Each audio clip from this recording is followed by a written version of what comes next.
Canes merchandise. They have hats, t-shirts, game day jerseys, and so much more. Located at 2511 South University Drive in Davie and open 24/7 online at caneswear.com or innermiamiwear.com. Call them at 954-835-5597. Caneswear, the spot where Inner Miami and all Miami sports fans shop.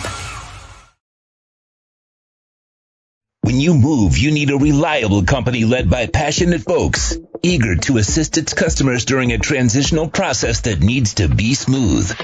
Call Essential Moving Experts at 844-368-5750 for all your local and long-distance moving needs. You can rely on Essential Moving Experts. Mention the Big O Show and get $150 off. Family owned and operated, they offer free 30-day storage, full-service moving, fully licensed, bonded, and insured. Moving was never so easy. EssentialMovingExperts.com.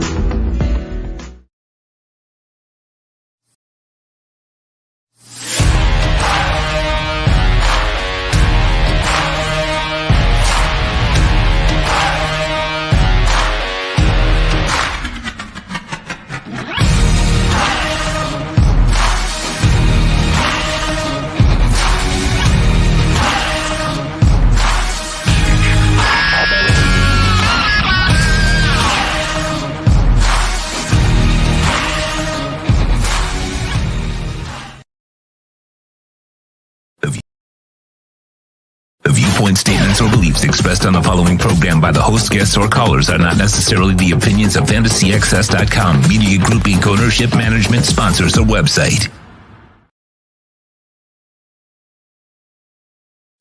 When it comes to South Florida sports teams, very few in the media have witnessed, lived, and covered it like the Big O. Let's start the program dedicated to your favorite South Florida teams with a passion that's unmatched. The Big O Radio Show is on. Here's the Big O.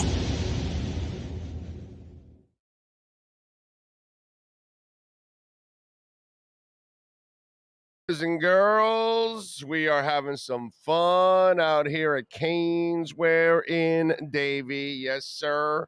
Come on by and see half my head is in there, just a little bit of the head and the Perdomo Army hat.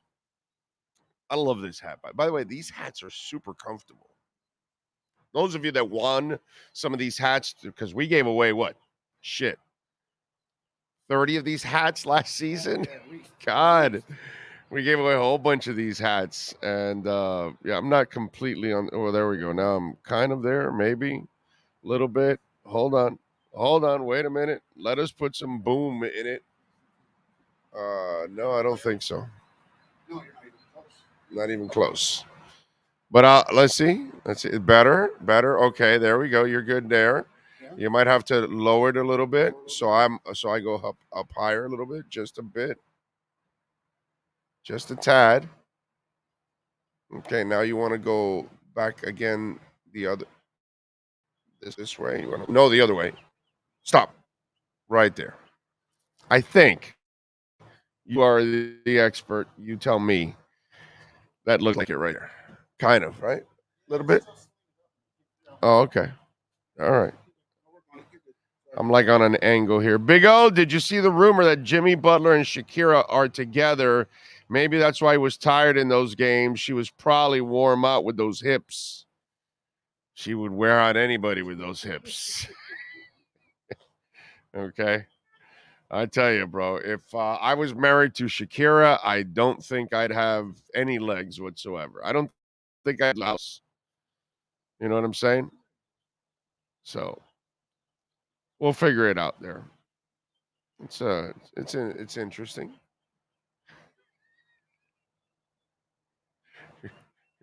You've got like a quarter of my face. Is that it? It's so weird. Oh man. There we go. That's a little better. Slightly. Yeah, it's you just got to lower it. That's all you got to do.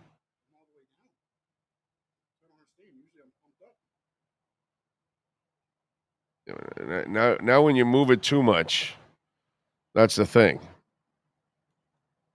Is Sean doing his Tony Khan impression while he's moving the camera? Lots of shaking? Yeah. Yeah, basically.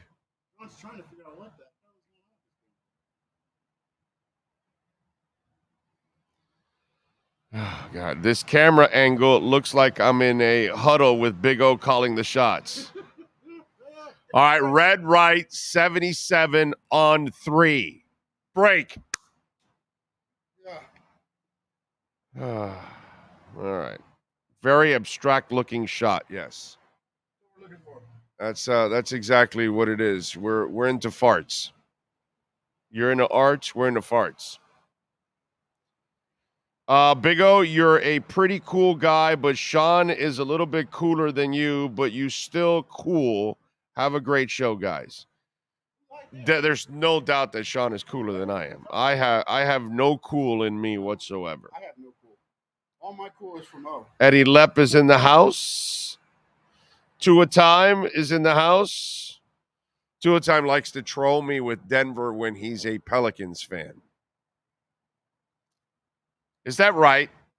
Is that something that, like, if you're a Pelicans fan, are you allowed to troll me with the Nuggets? That's, Tua Time. No, it doesn't fly, bro. You can't do that kind of stuff. And also, if I'm not mistaken, Tua Time is an AEW fan, so he's like double whammied. So you don't like the root beer league or something? Is that no, it's not that I don't like them. It's just he likes AEW more than what WWE puts out, and I don't think that that's an accurate statement. Oh, well, okay. So, but now it makes sense because he's a Pelicans fan. So now it's all right, coming around. Right. He's a Pelicans fan using Nuggets trolling stuff on me. That's amazing. That's it. I see half an O. Well, let me tell you, my wife would like to see a lot less than half. So you're really unlucky. That's probably yeah. We're already sent at that point. Exactly. Let's see what else do we have here. Big O. While the Panthers are in the Stanley Cup, right when the Panthers coming back from the you saw that. We've got hundreds of Florida Panthers now roaming. So it's actually really cool that they've been able to come back. Yeah. Yep. There were only about 20 or 30. Yep. It's a cool bunch. Fly, Pelican, fly. I actually sent them that GIF. That GIF. I sent that to Tua Time of Scarface. Would you do a Jalen Brown trade if you were the Celtics? Are you talking about John Morant for Jalen Brown? Is that what you're saying? First of all, I'm not sure Memphis is ready to get rid of Ja Morant yet. You know what I'm saying? So I don't know about that. You know how I am about hypotheticals. But I will tell you this. I'll tell you. You want a little sports opinion on this, and it's funny because. It's funny that you said that because where is it? Do I have it here? I thought I did. I thought I made a note of it. Because I'm glad you brought that up. Right? I put here Celtics, and then I put Panthers 2022. Right? QB Barkov, not a winning combo. Tatum Brown, not a winning combo. Must trade a star. So I kind of said what I was about to say, but you brought it up. I thought about it already in my prep. If I'm the Boston Celtics, I'm looking at the 2022 Panthers, and who's the only media person in the entire world? No one in the NHL, none of our local writers, nobody on any whatever's left on radio, right? No one, no columnist, no one. No one had the balls either. But that's usually how it goes. But the only one person in the world said, you must trade Huberdeau to go get another star because you can't be led by those two kinds of personalities. Right? Right? Those of you that follow the show, right? Nobody had the balls to say that. They got on the bandwagon after I said it, and then it started to kind of grow, and then the Panthers themselves finally crossed that whole thing. The Boston Celtics are in the same position the 2022 Panthers are in. Tatum and Jaylen Brown, they do not have that edge that you need. And because they're missing that edge, that cutter's edge, okay, because they're missing that cutter's edge, you're going to have to trade one of them for another kind of star. Neither one of those guys is an SOB. Both of those guys are decent dudes, really nice, and there's nothing wrong with that. But we kind of have seen the disease of nice, isn't it? Right? Bam Adebayo, disease of nice. Barkov, disease of nice. Huberdeau, disease of nice. You know, you see it, right? And it's, I'm sorry, it just doesn't fly.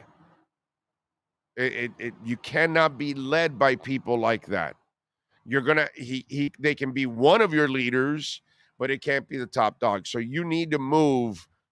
I would move Brown, and I would try to get a star next to Tatum, a dog next to Tatum, a Dame Lillard next to Tatum, a son of a biatch. And to me, that's the real problem with the Celtics. Who is it? I don't know, dude. I'm not going to get into it because I don't know if John Morant's, you know, they're willing to trade John Morant. John Morant is better than both Tatum and Brown. I'm not sure if you know that. So neither one of those two is good enough to give up for John Morant.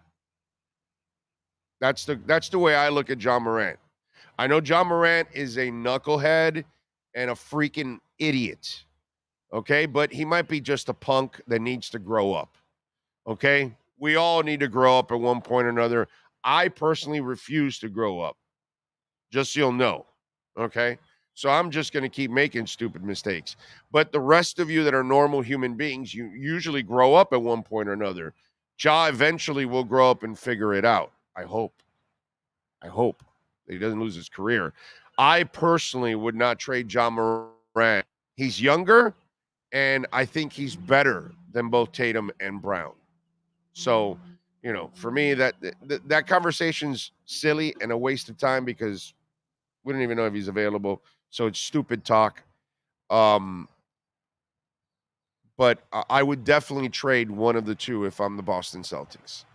You're not going to win with those two guys as your leaders. They're not to be the number one guys. They're cut out to be number two guys. Both of those guys. Even though Tatum has number one talent, he disappears too much, bro. You know, I'm sorry. You know, I need you to show up in the biggest moments, and he's a choke ass dog. So neither one of those. They're both choking dogs.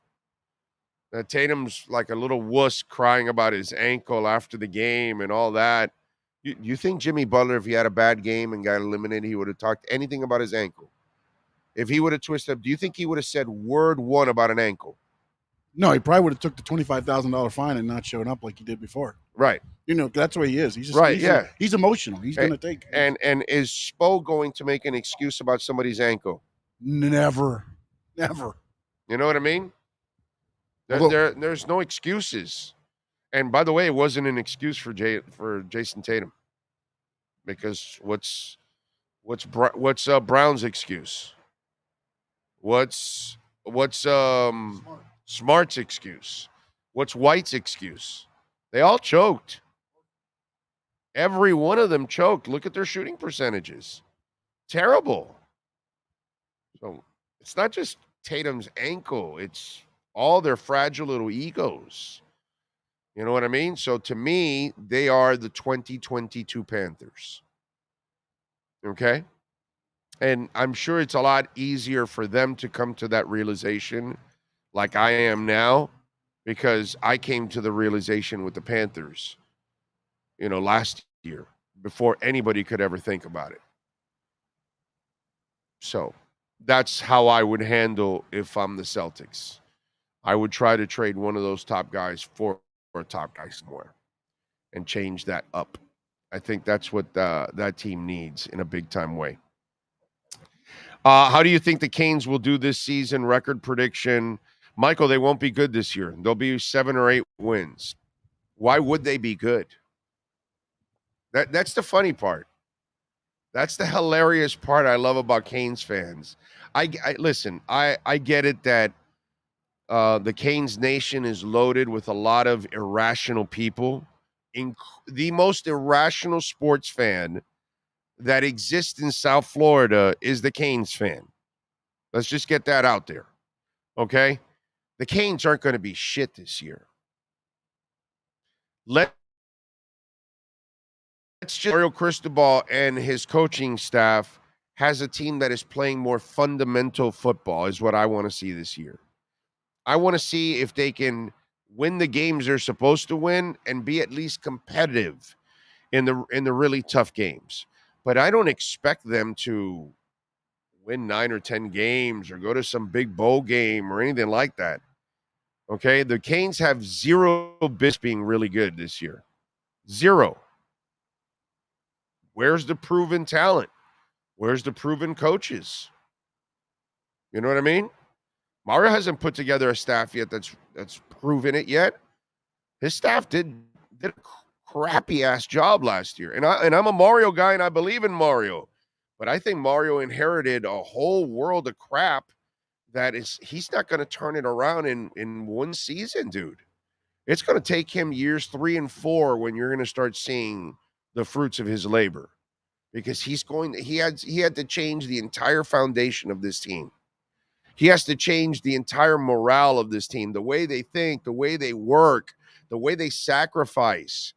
And that shit don't happen in one season. You don't turn over the whole roster, and you don't turn over all the bad guys and all the lazy guys and all the guys you don't want. You don't weed them out in just 1 year. I'm sorry. Not going to happen. So I don't have high hopes for the Canes this year. I think they're going to be a mediocre bunch, 7, maybe 8 wins, and that's it.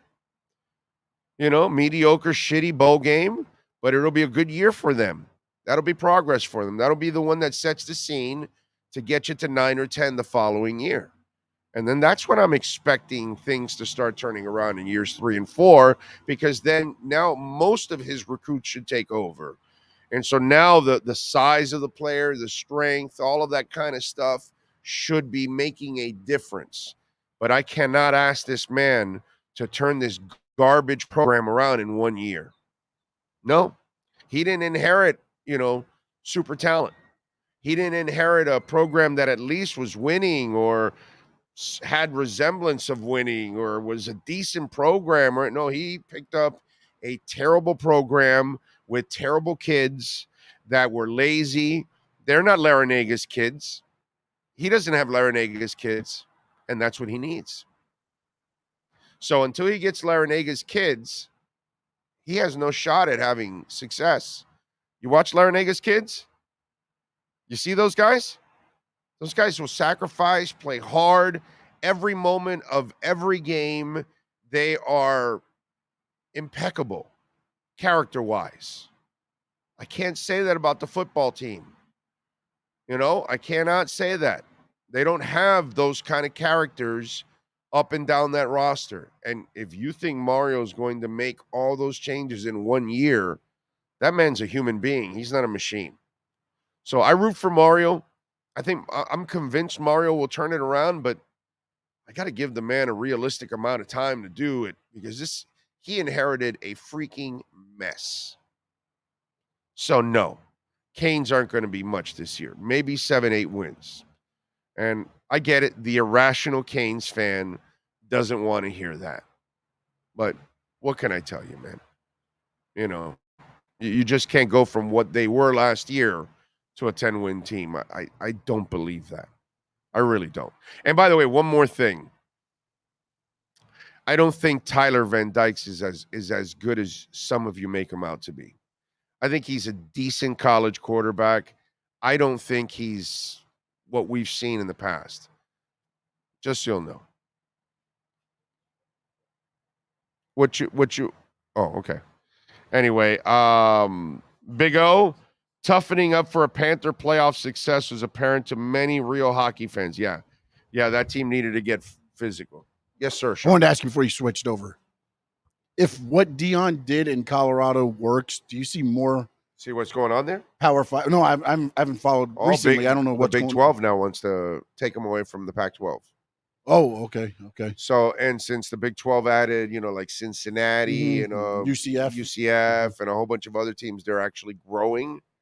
So there is a large sentiment growing now that Deion and they're kind of almost leaving the decision to Deion if you want to move, which they've given him a ton of power in a very short time. But then again, they have more attention than they've ever had because of Deion. I mean, even the national championship year, they didn't have this much attention, right? I mean, when they McCarthy, when he won it, when he co-champion. Yeah, yes, they're co-champions. Co-champions. And yes, you are correct.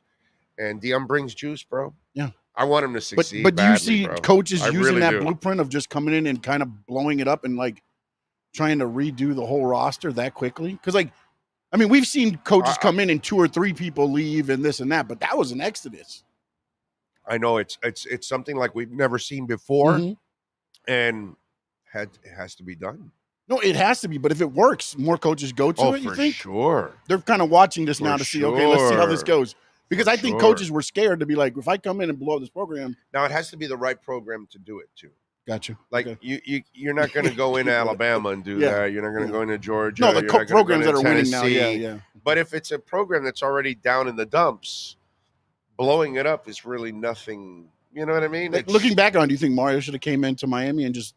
I know it's not Mario's. It's not his style. But it's not his style. Would it have been a better chance for him? Do you think if it would have done it? I mean, every week, Navarro told us. Yeah. With the coaching stuff. No, he's not going to fire his coaches. He's going to let them, find a job. And all that. And, he just does things a little bit more traditional. And so Deion's there's nothing traditional about Deion. You know what I mean? Not at all. So he did it with an atomic bomb. It's just amazing. I want to see. I mean, again, they had they were no wins last year, right? What's not atomic, but what's the name of the bomb that eviscerates everything? It's atomic. It is the atomic, but not destroys buildings, but like it fires up everything. Is that the one? Oh, that's kind of nuclear. No, it's not nuclear. It's not. It's hydrogen, or is it? Which one is it? It's one of those. Somebody help me out. But that's the one that Deion used. Because he eviscerated the people and kind of kept the buildings and everything in place. And, it's kind of like, did you see the cool thing he did too with the 102-year-old fan? No, the EMP that takes out the electronic stuff. Is it neutron? Might be a neutron bomb. That might be it. Napalm? Napalm is napalm. I think, but that's like a gas. That eviscerates everything. Yeah. It's like a gel type thing. Yeah. Did you see what he did with the 102-year-old fan? Like the Miss Colorado fan. Like she's been going to the games. She had her on the field for the spring game, doing the coin toss, and made it. Went to her house and visited, saw all her programs since she's been watching the program, and it's Deion gets it, bro. No, Deion gets it. He's become Colorado, right? Yeah. Just like he became Jackson State. If you're going to go to Colorado, well, then get yourself involved into their community. Learn about who they are. You know what I mean? And God bless him, bro. I am rooting for him. So I said the Tua bomb. It could be the Tua bomb. There you go. I think, you know what? Something tells me it might be atomic. But anyway, so what was I saying? The whole Deion thing. I just now Big 12 may I have this story here. Let me Again, you guys. A team with no wins because they got a new coach now has become sexy. Yeah, you guys are like whipping out all my prep from. Oh, I'm sorry. No, it's all good. It's all good. I mean, just when you started within talking about minutes here, one listener brought it out, and then you brought out the other when one. you brought up the correlation, I just started like thinking. I was sitting over here like, you know what? I wonder if because again, a lot of coaches I believe are afraid to take that step because it looks bad on them. They come into a program, everybody leaves, and you don't know what you're going to have. And then that first year could be just as bad as the year before. And then all of a sudden it's Mario's, whatever. According to Dennis Dobb, who does an excellent job, Colorado and the Big 12 have had substantive talks. Colorado and the Big 12 have met face-to-face while involved in consistent talks over a period of several months. And according to multiple sources, it was made clear that a move to the Big 12 would not be made without the support of football coach Deion Sanders. Okay? So that is, now it's worth noting the Big 12 may not have the draw it once had because Oklahoma and Texas left for the SEC. But the Pac-12 just lost USC and UCLA to the Big Ten. So the Big 12 did add Central Florida, Cincinnati, BYU, and Houston. And I got to tell you something. Those 4 schools, Central Florida has developed a terrific program.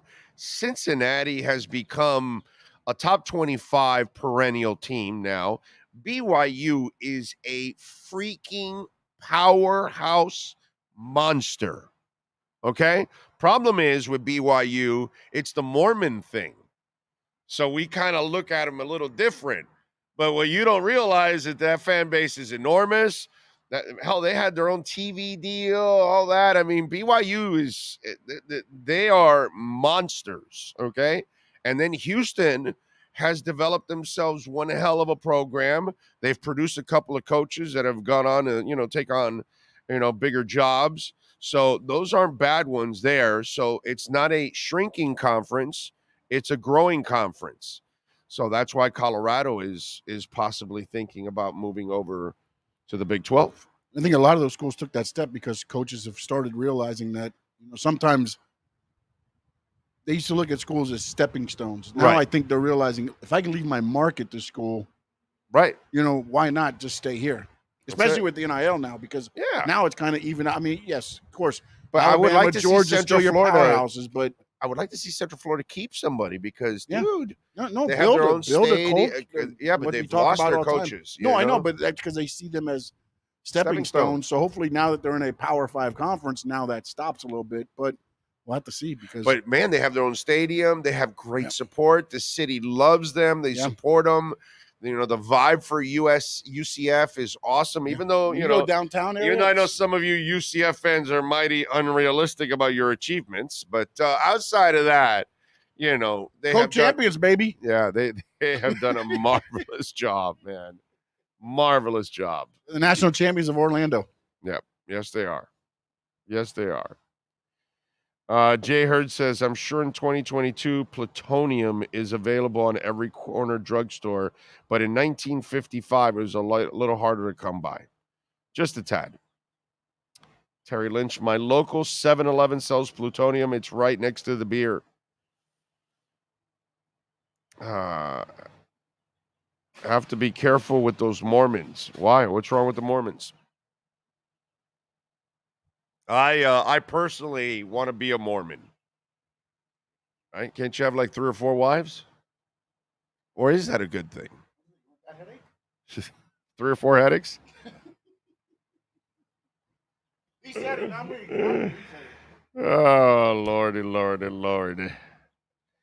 3 or 4 headaches, huh? Oh, man. Anyway, so we finally have some basketball tomorrow. Okay. Which, by the way, after all this off time for the Panthers, it really would have been better if it would have started tomorrow, the Panthers, and the Heat buy a couple more days off. You know what I'm saying? But tomorrow, and I'm going with the Heat in the points, plus 8.5. Nuggets are favored by 8.5. The over and under is 219. Heat are plus 295, and Nuggets minus 360. And by the way, if this is the game to bet the money line. because the Nuggets have been off. So now you hope that they come in, cold. You don't know what's going to happen. Anything can happen. The Nuggets could be in great shape, and well, they're all going to be in great shape because they're going to be fresh. But they could be cold, or they could be in a groove completely, and you're screwed. But this is the one game that if you want to put a couple bucks on the money line, just for the hell of it, okay, not a financial advisor. As I always tell you, whether I'm talking about crypto or I'm talking about gambling or stocks or whatever, I am not a financial advisor. But this would be the one. Correct me if I'm wrong, but I believe they've won every game one so far in this run, in the playoff run. They took game one in Milwaukee, game one in Philly, and game one in Boston. They've got out early. Yeah, you're right. The Heat have jumped out early, I believe, on every. I mean, of course, they got. They've taken the home court advantage from everybody right away. Yeah. Why can't it be done against Denver? Yeah. Why not us? Yeah. Or why not the Heat? Yeah. No, that's true. That's true. Bro, I can barely deal with one wife, Norca says, one wife is plenty. God bless the Mormons. Andres says, one wife is plenty, my brother. So nobody else wants two wives, okay? All right. I wish I could have traded my first wife for a churro. C. Dola says, I took the money line. Damn right. Yeah, I mean, this is the game to take the money line. If you have a shot at stealing any of the first two games, it's the first one. Because you just got to hope that they come in cold. You never know, because that's something you can't. You always want the rest. I don't believe in any of you might be cold, this, that. No. I want the rest. I want my players to rest. If I have an opportunity, if my favorite team has a chance to rest or not rest, and I'd rather win, and 2 days later you start the series again because you're in a group. Nah, hell no, dude. Recovery time is good. Okay, I'm happy for the Panthers.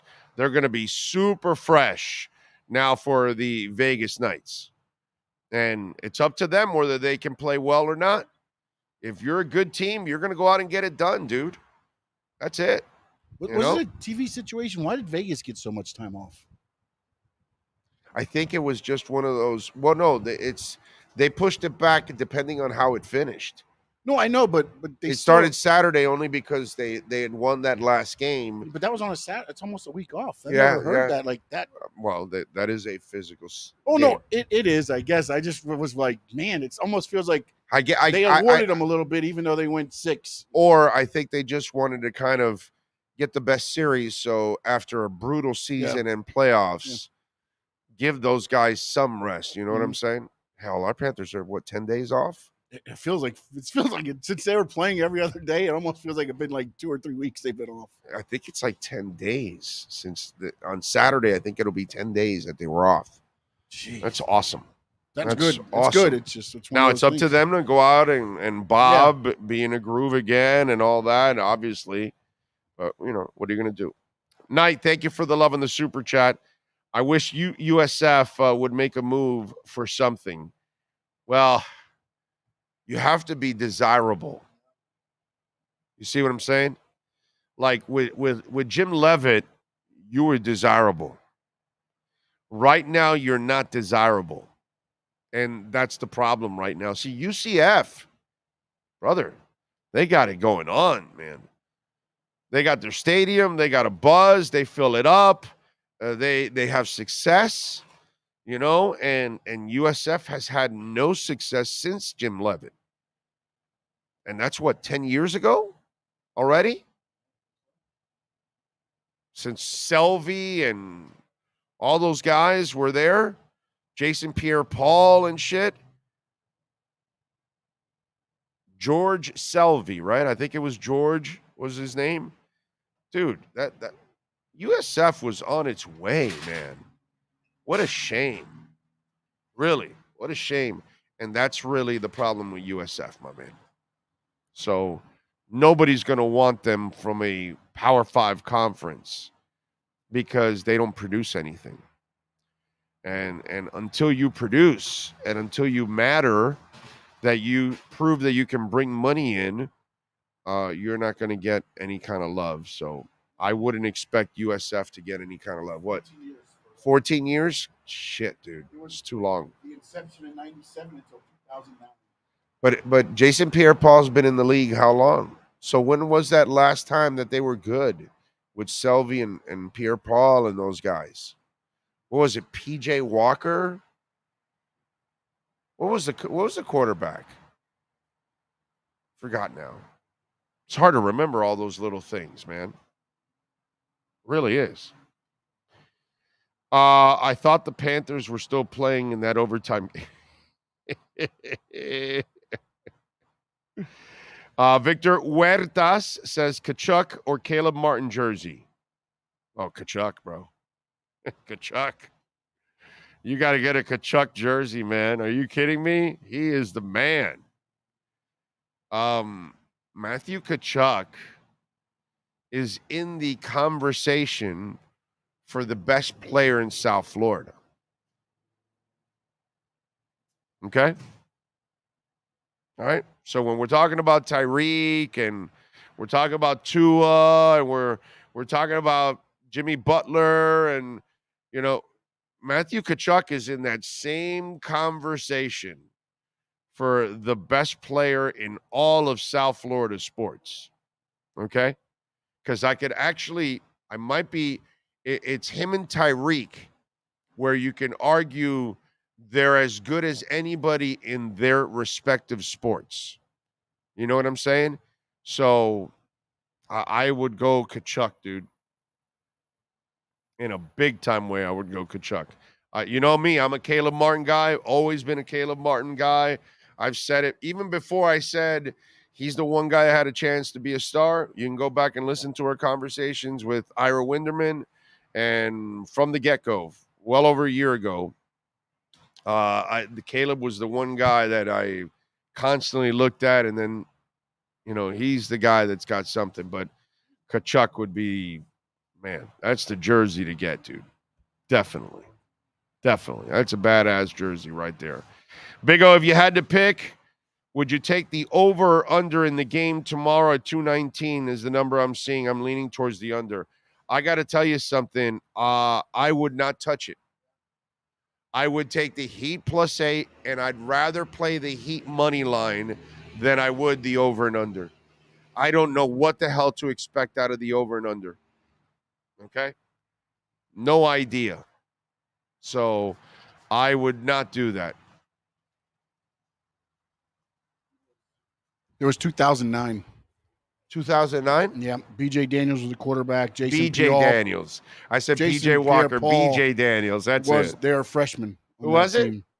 Jason Pierre-Paul was a freshman. B.J. Daniels and Sam Barrington. George Selvey was there too. Come on. I'm just going off of what these are the ones that George Selvey, badass defensive lineman for USF. I don't have one there at that time. Really? Yeah. Really? Mm-hmm. Was that Wikipedia? Of course. Oh, okay. That's why. Okay. Because I'm sure if you put on Google George Selvey, Selvie, it'll come out like stud of USF. Where was George Selvey drafted? I'm going to say 3rd or 4th round. Look it up for me there. I want to say George Selvey was drafted in the 3rd or 4th round. How do you spell Selvey? Selvie, I believe. V-I-E. Okay. Yes. Because I can say he died in 1819. Oh, no. No, I don't smoke anymore.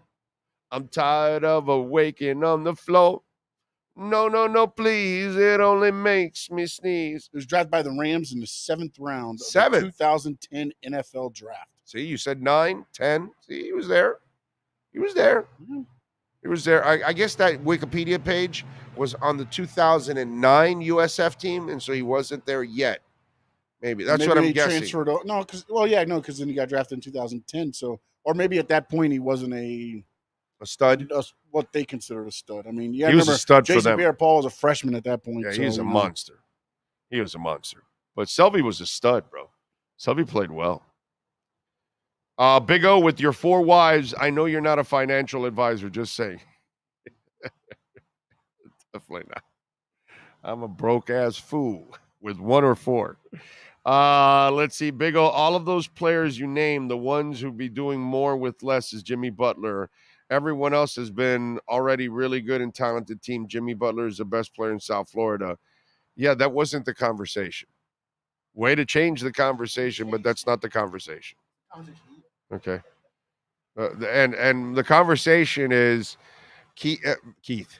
Matthew Tkachuk is better at his sport than Jimmy Butler is at his sport. If we're gonna call it like we're gonna see it, okay? If you wanna really too extreme, you wanna lay down the law. Okay, Matthew Tkachuk is a legitimate number 1 star on a team. If I have Dwayne Wade, is Butler number 1? If I have Magic Johnson, is Jimmy Butler number 1? If I have Michael Jordan, is Jimmy Butler number 1? If I have Steph Curry, is Jimmy Butler number 1? If I have Joel Embiid, is Jimmy Butler number 1? You understand what I'm saying? Okay. You have Matthew Tkachuk. There's no number 2 or 3 or 4 in the discussion. That's your franchise. That's the number 1. Okay? So Matthew Tkachuk and Tyreek Hill are the ones that you have to make the comparison, because Tyreek is one of the best receivers, period, in the NFL, whereas Matthew Tkachuk is the same in his sport, one of the best. You know? So I would go there. You know, now, has Jimmy Butler done more with less? That's not even close. That's not even up for any discussion or argument. Jimmy Butler, what he has done is just absolutely crazy. It really is. Now, on the flip side, okay,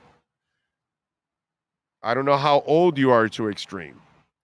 Is it harder to get out of the East now?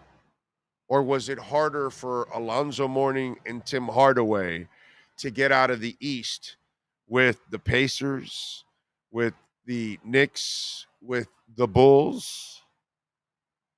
See what I'm saying? So, you know, different scenario also, I will say, when it comes to the situations too. You know, not as challenging as other times in history. Frankie Fresco, AEW Wednesday, mixed tag match. Hey, by the way, how did I do at all with the pay-per-view crap? You had oh goodness. Frankie did it. How did I do last week? Forgot what the 2 matches were that you oh boy. What were we doing last week, Frankie? Did I win or what? What's going on here? Forgot what the matches were. I gotta start writing these down. I think I won. You know why? Say you won. I want to say I won because you guys didn't bring it up. When I lose, you bring it up. Yeah, you didn't. Oh, you came up short. Oh, you didn't do that well. You didn't get it this week. Oh. So what did I have? Go down to the. Can you get down to the bottom first? He says Joey Starks is awesome. I know you don't watch NXT. Okay, no, we're talking something else. Okay, AEW Wednesday mixed tag match. Chris Jericho and Saraya versus Adam Koch and Britt Baker. It's supposed to be Cole. Cole? Oh, okay, because I was going to say, I ain't picking anybody doing Coke. Especially the Baker. Oh, man. Buddha Baker was kind of a bust, so Britt Baker could be a bust. Adam Cole, See, the problem is I can't go against Chris Jericho. So I think things are going to get a little fuzzy for Adam Koch and Britt Baker in this match. And so, as you get fuzzy, you then get knocked out. And so I'm going to go with Jericho and Saraya over Cole and Baker. Cole and Baker should be in a NASCAR race. It's Cole and Baker turning turn 3. Shake and bake. We haven't answered. Did Frankie answer yet? Oh, no, I don't know about that.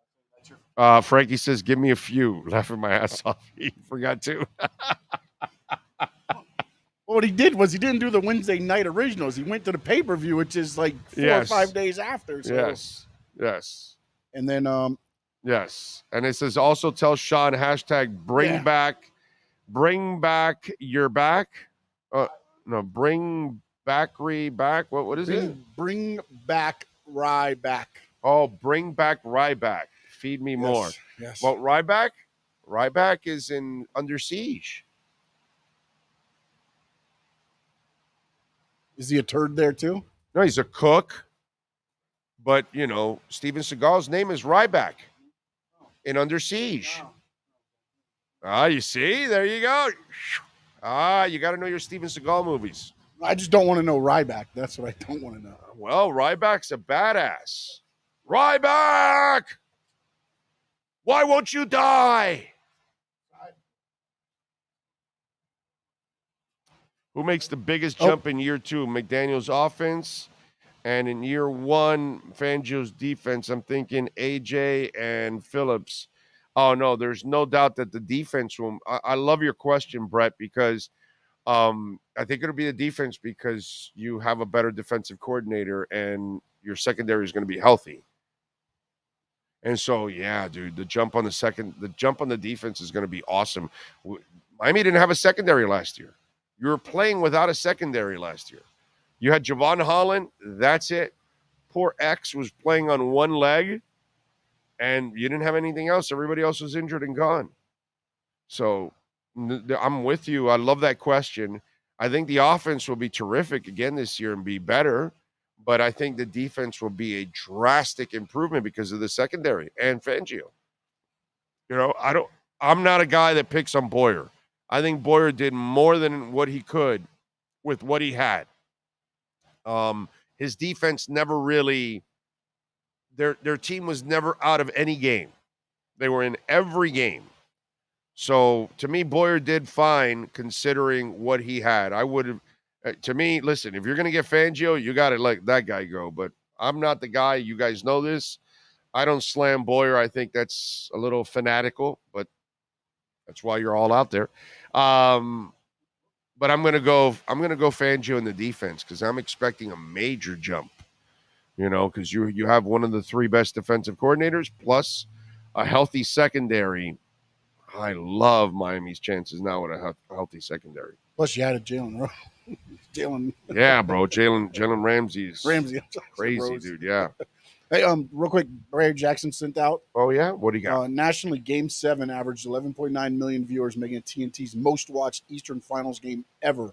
Wow, topping the 11.6 million for Game 7 of Heat Pacers in 2013. Even though Heat fans, aren't there, but wow, the third Heat most Nation. Watched NBA game ever. The Heat Nation bringing it strong, and everybody else. I was on with Danny Kanell yesterday, and what is it? Dusty Dvorak? Dvorak, yeah. I think it's Dvorak. They do a show on Sirius, and they were asking me about the Heat culture stuff and all that, and I had a good time with those guys yesterday. And it was 21% higher than the Heat Celtics game last year on ESPN. That's pretty awesome. And the rating actually drew the same as the Dolphins Bills playoff game. There you go. I love it. I love it. I love it. Who's my favorite Panther of all time? That's a great question. That's a fantastic question. I don't know if I've ever really had a favorite Panther of all time.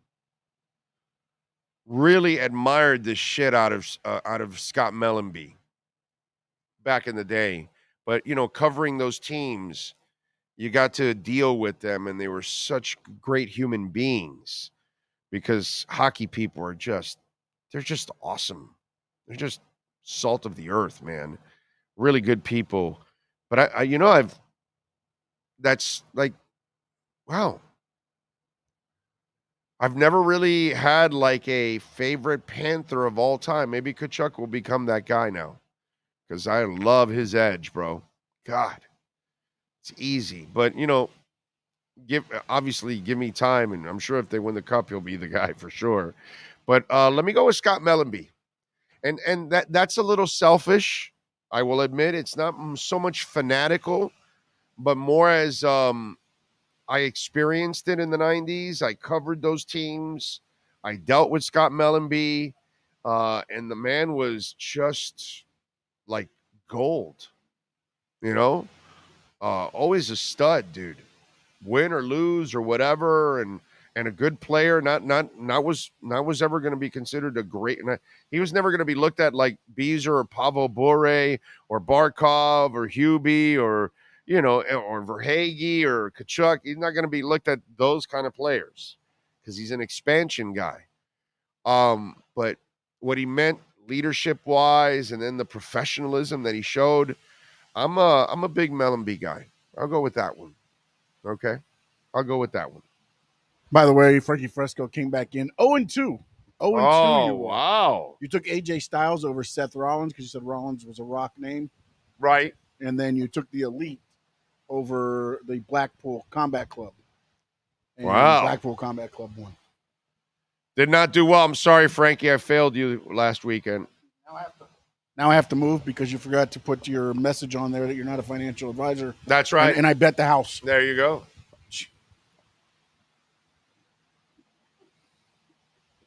So I'm just going to stay here tonight. Speaking of financial advisor, I'm not. But I love how these idiots in the government are talking about more rate hikes. And then you've got, they're so worried about it because you printed so much money, hyperinflation. And then you've got them now arguing about the debt ceiling. You know what I love? That you Republicans and Democrats are going to get all riled up because you see them both complaining from both sides. And in the end, they're going to agree to the deal. And all they're doing is just running their mouths to kind of like make it look like they're fighting for you. You know, the Republicans could have stopped the $1.7 trillion bill from Biden. They didn't. They refused not to. They ended up agreeing to it when they got what they wanted. And they do the same shit now. But that's all right. You guys keep taking sides and keep picking Democrats or Republicans thinking that they care about you. Keep being that stupid, okay? Republicans, Democrats, or even Trumpies, because it's really three groups. Really, let's be honest. And all they're going to do now when they agree to the debt ceiling, you know what they're going to do? Is print more money. I love this. It's fantastic. All they're doing is screwing the rest of us. It's amazing. You guys keep choosing sides. You keep thinking that Democrats or Republicans have got this thing figured out. You go ahead. You keep letting them divide us. Keep doing that. Keep thinking that the guy you're rooting for, or woman, because we got a couple that are going to try to run for president, you keep thinking that they know what the hell they're doing. Jesus. It's amazing. It really is. What else do we have here? We will bounce back today with your pick. Thank you, Frankie. I hope so. Olli Jokinen or Pavel Bure for me. Not bad. Argentina raising interest rates to 97%. I know. It's crazy. All fiat money all over the world is going down. It's not a U.S. thing only. Everywhere. Because everybody, our banks are run by the way England ran their banks. That's how we started. And so it's all debt-ridden type of system. And that just doesn't fly. Eventually, all currencies have a run. Even world currencies. Go look it up. Look up the life expectancy of world currency. And the U.S. currency has been the world currency. Go look for how long. It's like about 80 years or something like that. And that's around the average. 80 to 100 years starts to change. And another country becomes the world currency. It's kind of the way it goes. And that's kind of the way we're headed, but whatever, man. It's just that let them keep feeding you bullshit. The Republicans feeding their people, the Democrats feeding their people. And then what they do is they keep you busy with the shiny little objects, and then they go do the evil shit behind your back. You know what I mean? And then meanwhile, you keep fighting for your side, thinking that they know what they're doing. And, notice it's over half a century that we've been going downhill. Republicans and Democrats have both been in office. None of them get anything done, ever. And our deficit just grows and grows and grows. And by the way, it doesn't matter what president, what side of the aisle it comes from. It's worse and worse and worse every time. The Democrat that follows the Republican does worse. And then the Republican that follows the Democrat does worse and worse and worse and worse. That's how it goes. Some of you will figure it out. I think there's a lot of you that are in the middle, Democrats and Republicans, that you're like right towards the middle,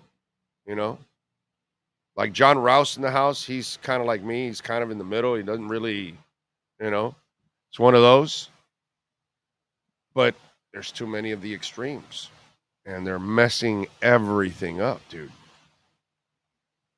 Stop choosing sides. Choose Americans. Don't choose Democrats or Republicans. Choose Americans.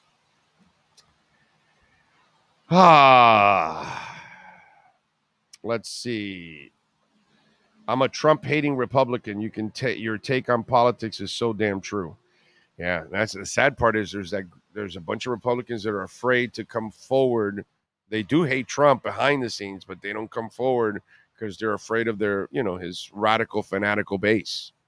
They're small and loud, but, they're also really stupid, and they do a lot of terrible things. So I get it. The Republican base that's really in turmoil right now. That's what the Democrats are counting on. By the way, that's what's going on. The Democrats don't want anybody to challenge Biden because, Biden's a deadbeat because they don't want their own guy to look bad. So what they want is they're going to leave Biden alone and run with him because they guarantee themselves that they're going to win because the dysfunctional part of the Republicans will scare off the moderates, the people in the middle, and then obviously Democrats will vote on their side. That's what they're counting on. So they're counting on all the infighting with Johnson and Marjorie and all these people, and Trump and everything and all that disaster. And that's they're counting on the Republicans to cannibalize themselves. Okay? And bro, that tree there could beat Biden. Anybody could come up with a candidate better than Biden, and the Republicans can't. It's amazing, dude. It really is. We suck as a country. And by the way, all the people that we would want as president, those are the people that would never take the job.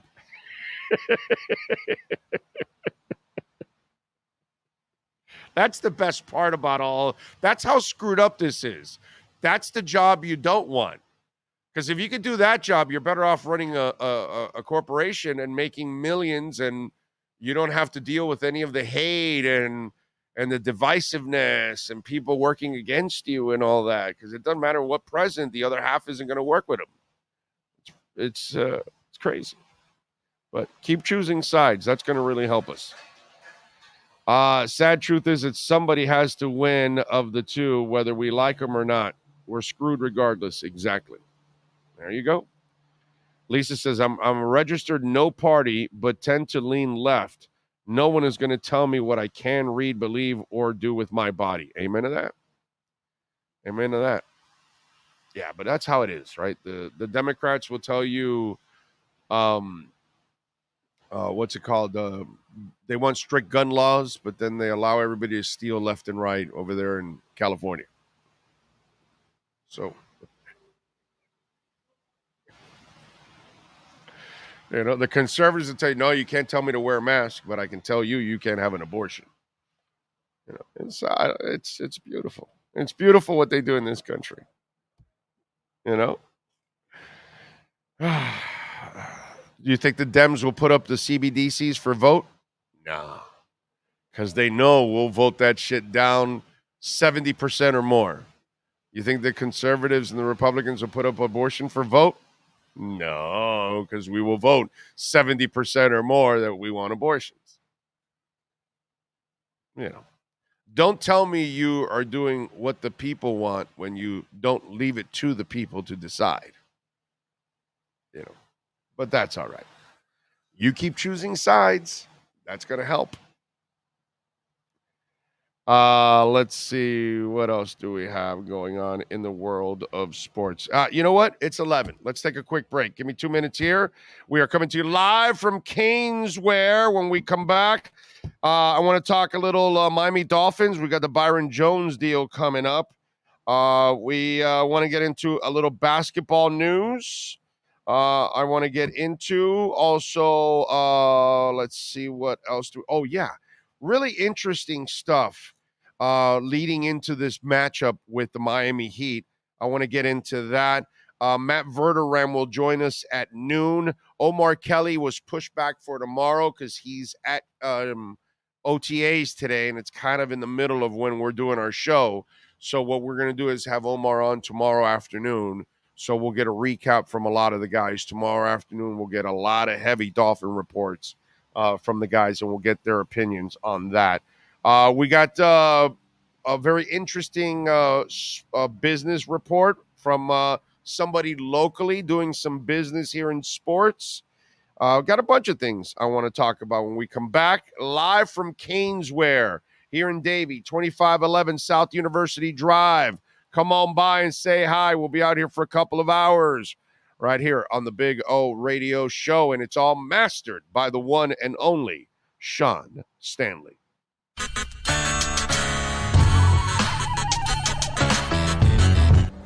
You know, I tell you guys all the time about Cutter's Edge Pro, man, and what they did with our backyard and made it a pure oasis. That's our Sylvester tree right there. A beautiful day, providing a ton of sunshine. We've got one exactly like this out in the front yard, and it is absolutely gorgeous.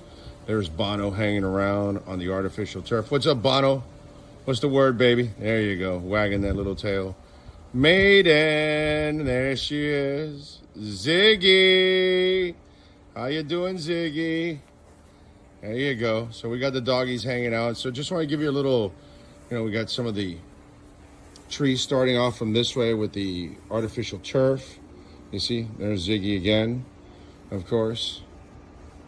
Got it all the way. And look, we got some flowers coming out. That tree now will start to also spring, and it's absolutely beautiful too. So got all that. They can do all kinds of things for you in your backyard to kind of make it an oasis, which is what we've done. And obviously the dogs can play. What's up, Bono? I got him there hanging out. Maiden. There she is. There she is. The one and only. She's mean as a skunk, by the way. Just want you to know. She's awesome with us, but I mean, if you're a stranger, you don't want to meet Maiden. So as you can see, and then the artificial turf, remember, there's no watering. There's no cutting the grass. It looks fabulous like this the entire time. You know what I'm saying? It's beautiful. Back here in this corner is where we put the barbecue. I wheel it out, cook, then I wheel it back in. See, looks beautiful, doesn't it? Flowers are coming out.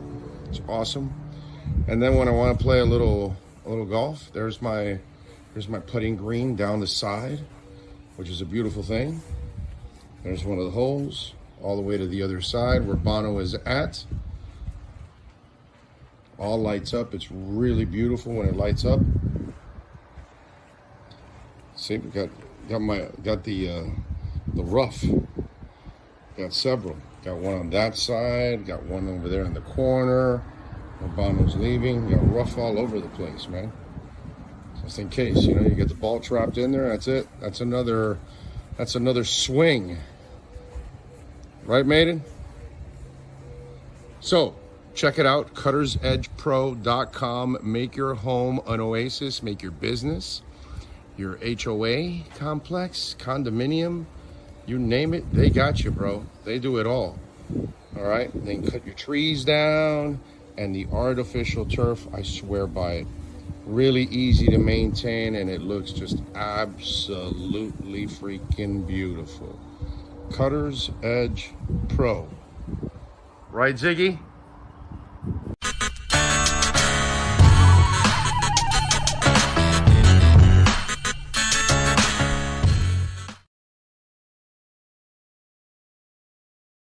Welton Rayom has more than 62 years of litigation experience handling insurance disputes. They're committed to resolving even the toughest insurance claims quickly. Call them for a free consultation. 954-966-4646. At Welton Rayom, they don't get paid unless you win. Property damage claims to your home, business, or condo as a result of a hurricane. Welton Rayom can help. Water, mold, fire, smoke damage, Welton Rayom can help. Call 954-966-4646.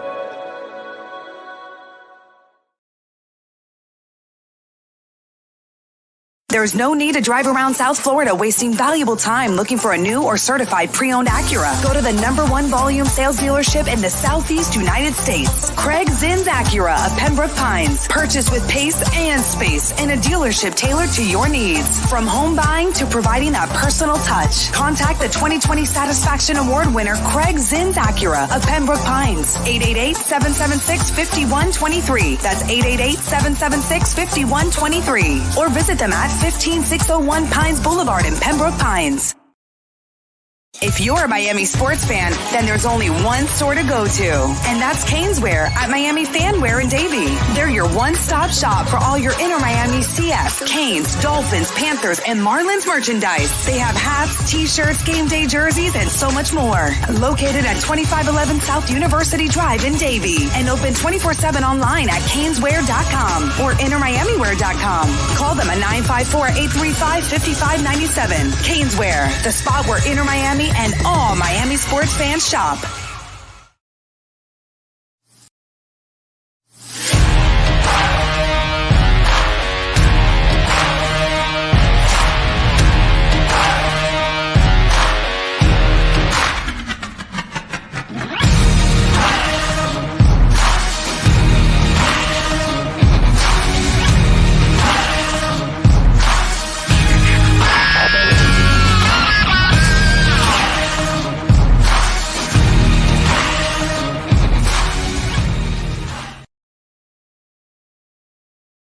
Viewpoint statements or beliefs expressed on the following program by the host, guests, or callers are not necessarily the opinions of FantasyXS.com, Media Group Inc. ownership, management, sponsors, or website.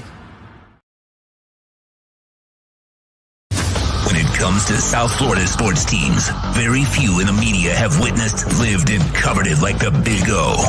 Let's start the program dedicated to your favorite South Florida teams with a passion that's unmatched. The Big O Radio Show is on. Here's the Big O. Coming to you live from Caneswear here in Davie. Come on by. John Rouse is in the house. He is locked and loaded, baby, here. No brownies, bro? John's brought us brownies and AC. Oh, the drinks, some pastellis one day. When Bill was with us, we were at Toyota of Hollywood, and he brought us some pastellis and all that. He's always awesome, man. Always a big supporter of our program. Matt Verderam, by the way, is set to join us in hour number 3 at noon. So we'll have some fun with him. How would you suggest is the solution if not a Democrat? There are no solutions, Matthew. There are none. What I like to do is just to kind of remind both sides that you're both clown shows. Because I have too many of my friends that are either hardcore one way or the other, and I just like showing them, all the buffoonery that's on your side and everything that goes on. You know what I mean? I would love to have an answer, but I don't see a Republican that I like.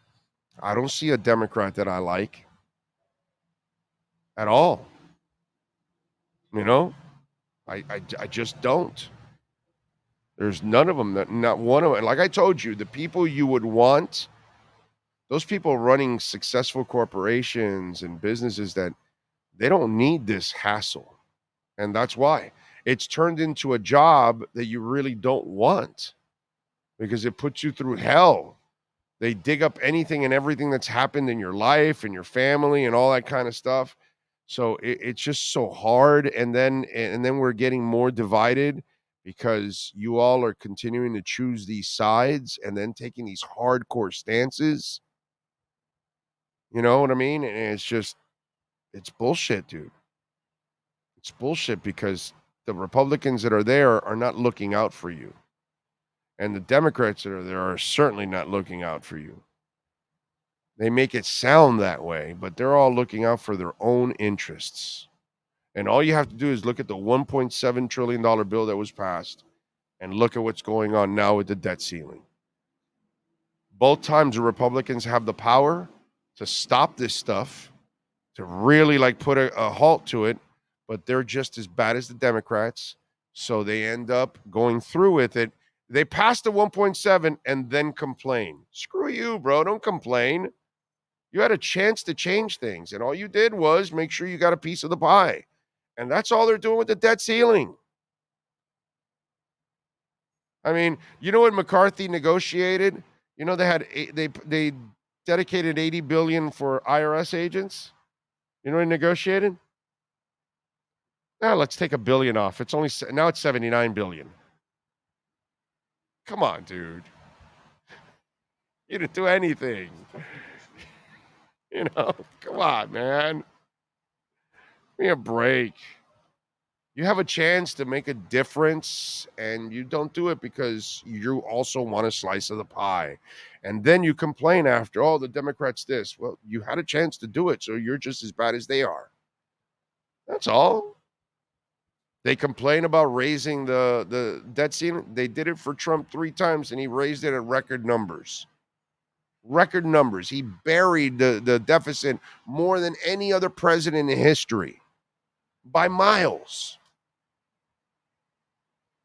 It's all two-faced crap, you know, and the Dems will tax your ass to hell.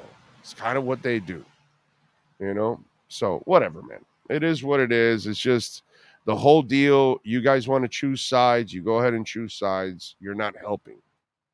You're not helping. So we need to work together, not work apart, unfortunately.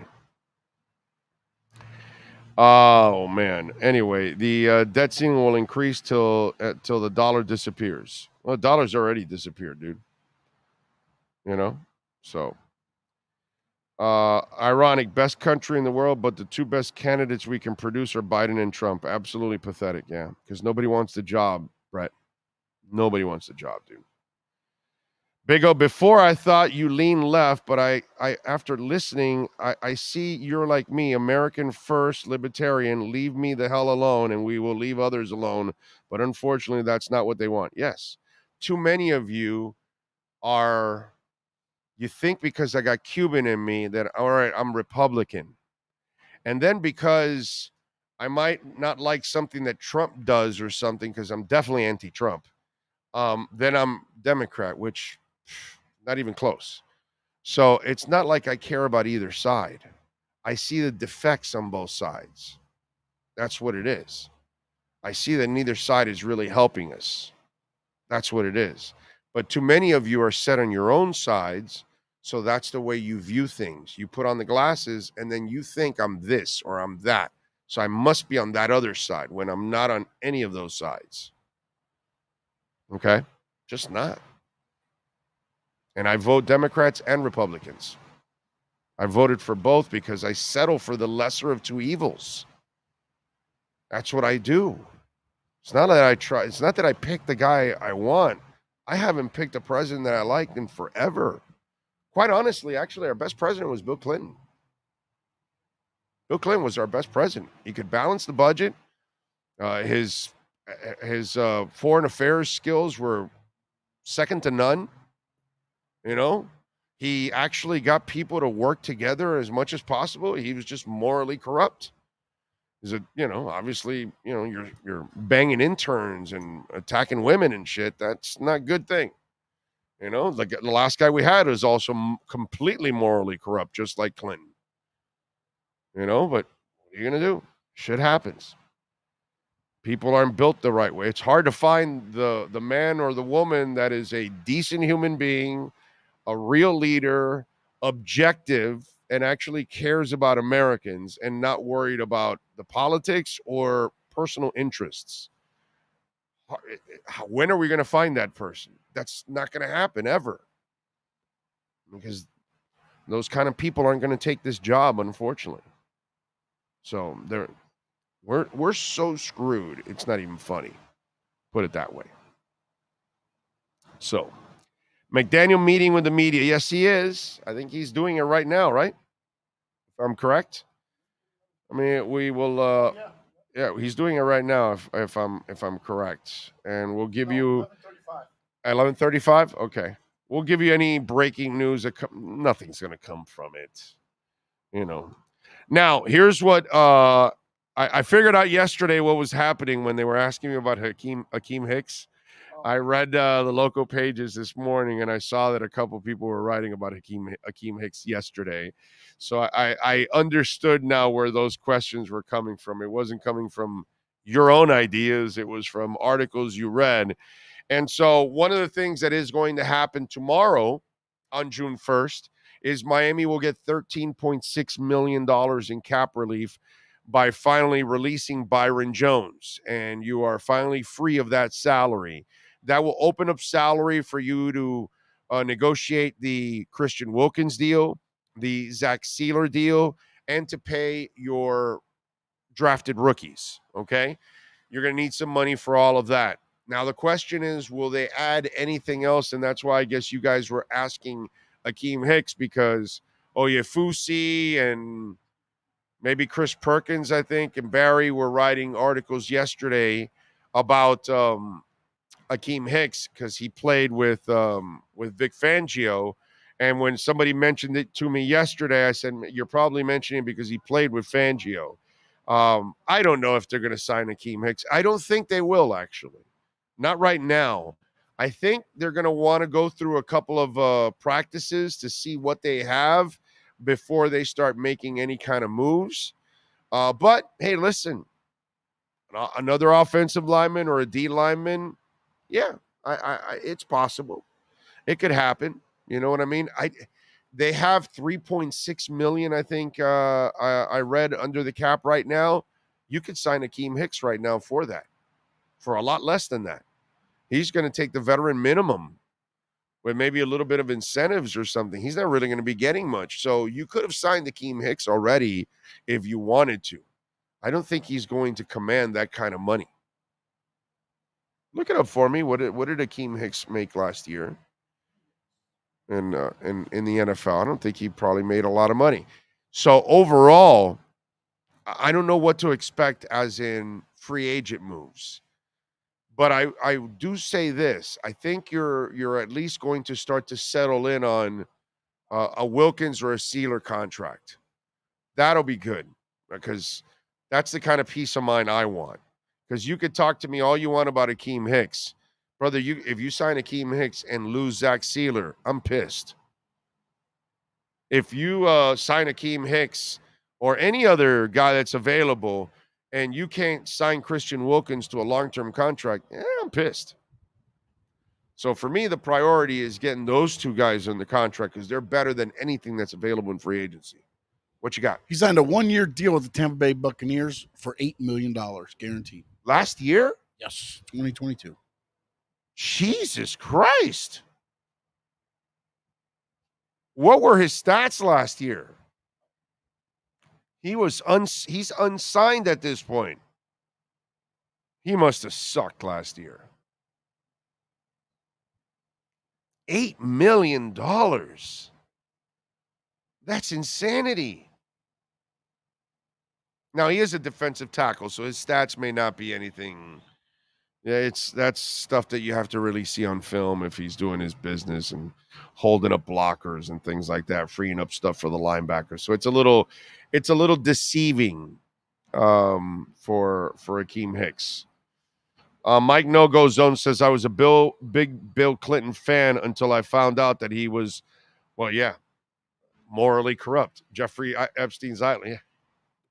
And Trump is buddies with him too, and all that. I mean, they're all scum, dude. They're all scum. It's hard, Mike. It's hard to find a leader that is really of the people, a decent human being, and not driven by personal interests that, corporations that are paying him and they own his ass.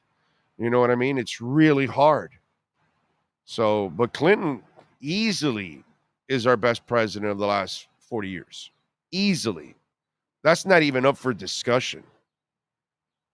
If you follow it, he is by far the best president that they've had.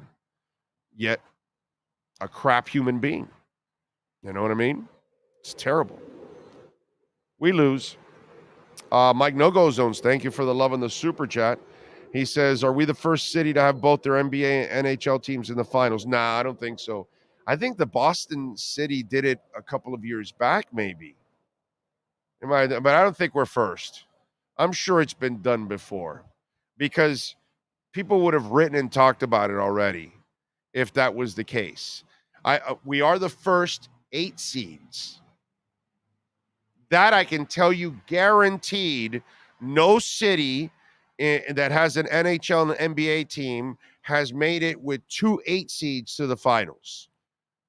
Hell, 2 8 seeds to the Eastern Conference finals. Conference finals, because you might be in the West. It doesn't matter. That's never happened either. I bet that. But 2 teams in the finals, yeah, I'm sure that's happened. I don't know when. We can look it up or something. But the 8 seed thing is the one where we take the cake. Because that's just ridiculous.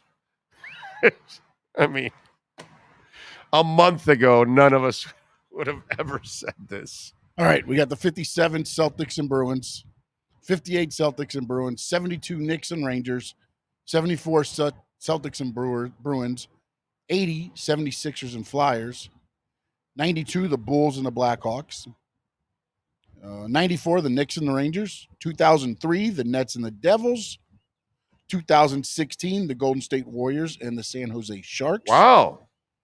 And it looks like we're next after that. There you go. There you go. A lot of them have made it, but none of those are both 8 seeds. That I can guarantee you that's the one we own. We're the only city to have 2 8 seeds make it to the finals. Or I'm sure conference finals too. So there you go. Wilkins has the motor of Jason Taylor. Sign him. Amen. Chris, I am with you 100%, dude. Last people president was Kennedy, and look what happened to him. Yeah. You're probably right. Dude. Didn't the Red Sox? Well, yeah, too extreme. He just talked about it now. He gave the list. No, we were talking NHL and NBA, not. Well, yeah, not baseball. We were talking NHL and NBA. Right, that's true. It wasn't baseball. Baseball wasn't in the conversation. Baseball's not at the same time as the NHL and the NBA, my man. It would be 6 months apart. Big O, keep in mind those Celtics championships came when the league had 8 teams with all white dudes and 1 black dude. Just saying. Big O, would you ever consider living outside of the USA? Yeah, hell yeah, I would. But where? You know what I mean? You know? Where can John Rouse and myself move out with all our Bitcoin? Because that's the key for me now. If I'm going to move out of the country, I need somewhere where they're very crypto friendly. I don't want to give up my taxes like we got these idiots in our government, the Bidens and the Elizabeth Warrens, who are just absolute morons in setting us back in the crypto industry. This is why Japan and China now on June 1st, they are, as Jerry Seinfeld would say at a gas station, release the hounds. The dumbest thing we're doing is scaring off the crypto industry. The dumbest thing we're doing. And thank God that one of the good things the Republicans did, by the way, is take off that 30% tax on Bitcoin miners. What a bunch of morons. Seriously. It's just insanity, man. But hey, we're allowing all these other countries to open up their doors, and this new technology that will dominate our lives for the next 50 years, we're going to fall behind because we have stupid people in our government that don't get it. So, this Janet Yellen, this Elizabeth Warren, Biden, Powell, they are in cahoots. And brother, they are doing anything. And the other idiot, the SEC guy, what's his name? Gensler. All those five morons are all together, and those five morons single-handedly are burying our economy and burying our future with crypto and Web3 and blockchain technology. It's just incredibly stupid what's going on. Again, I don't care about Democrats or Republicans. So just because I happen to be taking a shot at these Dems now, that doesn't mean that I'm a Republican, you morons. Just in case. I'm just calling it like I see it because I care about you. I care about him. I care about him. I don't care about Democrats or Republicans or Trumpies. I don't care about you. I care about Americans. That's what I care about. What's best for all of you, not one of you. Democrats have my support on abortion rights until they tell me that a 9-month-old fetus. Well, yeah, but that's not everybody. That's the extremes. That's the problem. See, that's where you take it to an ignorant level, AH360, because now you make it sound like everybody wants that. When most normal people, Republicans and Democrats, want the 3 months. That's it. 3 months is more. It's fair. It's more than enough time to make your decision. So whether they want to make it 12, 13, 15 weeks, I don't give a crap. Right around there is fine. The woman knows she can make a decision. The man knows he can help in that decision, and they can decide and move on or not. I grew up with 3 months. John, you grew up with 3 months. You grew up with 3 months. That's fair to everybody. But AH360, if you want to make it sound like everybody on the Democratic side is at 9 months, that's where you're an idiot. Okay, thanks for the super chat or stupid chat. I appreciate it, but I'm going to cut through the BS, bro, and I'm not going to allow you to just throw it out there like that because it's not like that. Because I think most of us, not the extreme Republicans or the extreme Democrats, okay? There's a lot of Republicans that don't want a complete ban on abortion. By the way, that's not going to get you elected. That alone will not get Trump elected or DeSantis. If they want to get that hard line, the young people are going to get you out and the women. They're all going to come out of the woodwork. You're done. The world is going more liberal, not conservative. Okay? The more you try to take people to conservative, the more you're going to lose votes. You better come more to the middle. But people like AH360, that's the ignorant, discussion. Oh, everybody over there wants it at 9 months. That's a lie. It's a lie. So, anyway. No, sir. New York and California are the two biggest states in the country, and they set no limits on abortion up to birth. Don't tell me they're in fringe. Well, they're fringe. Well, is that true in New York and California? You can do it up to 9 months. I don't believe that. I don't believe that. I think you're a liar there. Can you check that up? If New York or California, because I don't care if he sends in a super chat, he's about to get blocked. Brother, if that's not true, that New York and California have no limits on abortion up to birth, if it's not true, you're going to get blocked.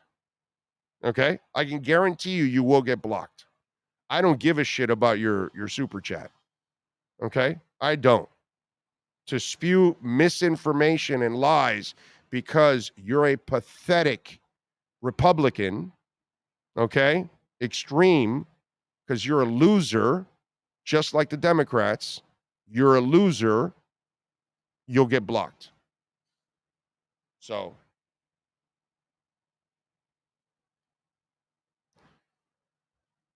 no, Florida's not 15 weeks. Florida's 6 weeks now, Mike. Here we go. I don't want to read it. I want to make sure that In New York, you can get an abortion to and including 24 weeks of pregnancy. So block him. Block him. Block this asshole. See ya. Get lost. Thanks for the donation. Now you won't comment on anything because you're a dumbass, ignorant AH360. You got it? And I'm here at 2511 South University Drive in Davie. Just so you'll know. Okay? 2511 South University Drive. If your ignorant ass wants to come out over here, I'll tell you to your face you're an ignorant idiot. 24 weeks is not unlimited.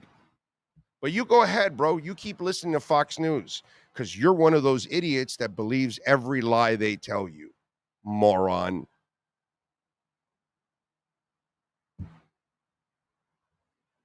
Okay. No, it's forget. Don't worry about it, Lisa. This is what happens on this show. You cannot just spew misinformation. That you pay the price here. Your ass gets kicked out. That's it.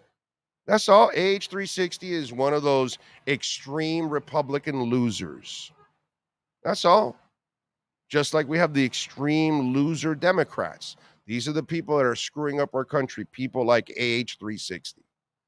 Losers like that just spew misinformation and they don't know. Look, one guy goes, Florida's extreme at 15 weeks. He wasn't even keeping up with his own state. It's 6 weeks here now. DeSantis just signed the bill, 6 weeks. He did it at 11 o'clock at night.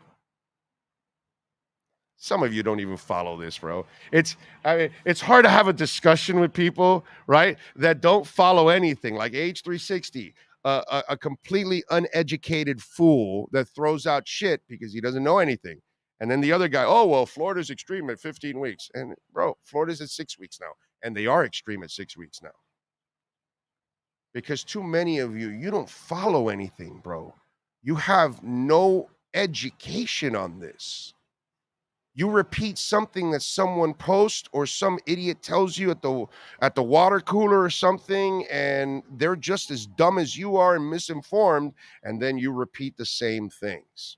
Like that idiot that you could take it to 9 months in California and New York when it's 24 weeks, which, by the way, in my opinion, 24 weeks is too much. I'm 57 years old, my brother and sisters out there. I grew up with 3 months. 3 months is more than enough time for you to decide. A woman knows she's pregnant by then, and that's it. 24 weeks for me is way too much. That to me is extreme. How do you like that? Okay? So, doesn't matter, but whatever. It is what it is. AH360. Te espero. Estoy aquí, papo. Ven. Ven. Ven. Se las tiene buen puesta. Bien. Ven. Let's go. Bring it. 24 weeks. Anyway. This isn't first take. Truth spoken here. Yes. Yes. We are surrounded by sheep. Amen, Brett. A freaking men. And AH360, brother, that's a sheep right there if there's ever been a sheep.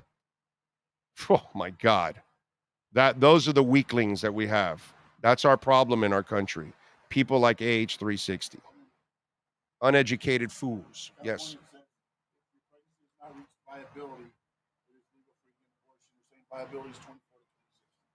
In California, it's 24 to 26 weeks. It's up. Still too much. Yeah, they're saying it could differ depending on your pregnancy, but it's up to viability. Yeah, exactly, Billy Shaw. Mindless sheep. That's what AH360 is. Mindless sheep. 2511 South University Drive. Right? I'm easy to find, bro. I'm easy to find. And by the way, the only way you ever get back on this show, you got to come here and apologize to me in person. Okay? Age 360. So you better come beg if you ever want back on this show. Beg. And I still may not let you in because you're too stupid to be allowed on this show. Delta, I talk whatever the hell I want. Don't. You broke the first and the number one rule on this show. Number one rule. You know the name of the show? Is it called the Delta Show or is it called the Big O Radio Show? Okay. I'm a grown-ass man that's 57. I'm not run by a corporation. I don't have to follow any guidelines by anybody. I don't have to worry about anything, your feelings or anything like that. I don't care. That's the other thing.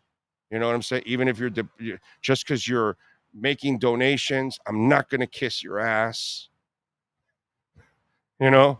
So don't tell me what to talk about or don't talk about. And I hope that I'm going to be nice and I'm going to just, let you slide. Politics kills everything. I know it does. I know I've lost some followers because of it, because they get all, Democrats or Republicans or Trumpies and they get all in their business. But guess what?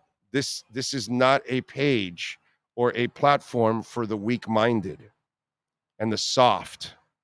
So if you're soft and you can't handle the truth about you being a Republican or a Democrat or a Trumpy, I'm sorry, dude. I can't help you. But I don't give a shit. Delta, check in with people that actually give a shit. I don't give a shit. I've never given a shit for 30 years. Doesn't matter where I worked. And I'm not going to start now. So deal with it or don't. I don't care.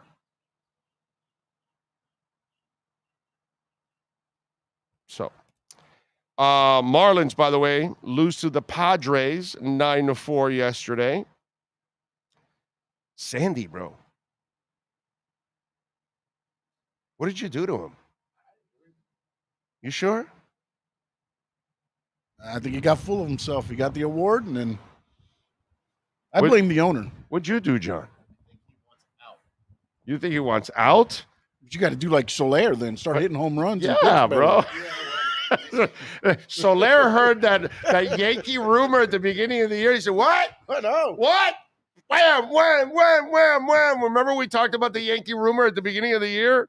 Like the Yankees already had put out through their B writers that they might be looking for a bat. And then, maybe a guy like Soler could be a target.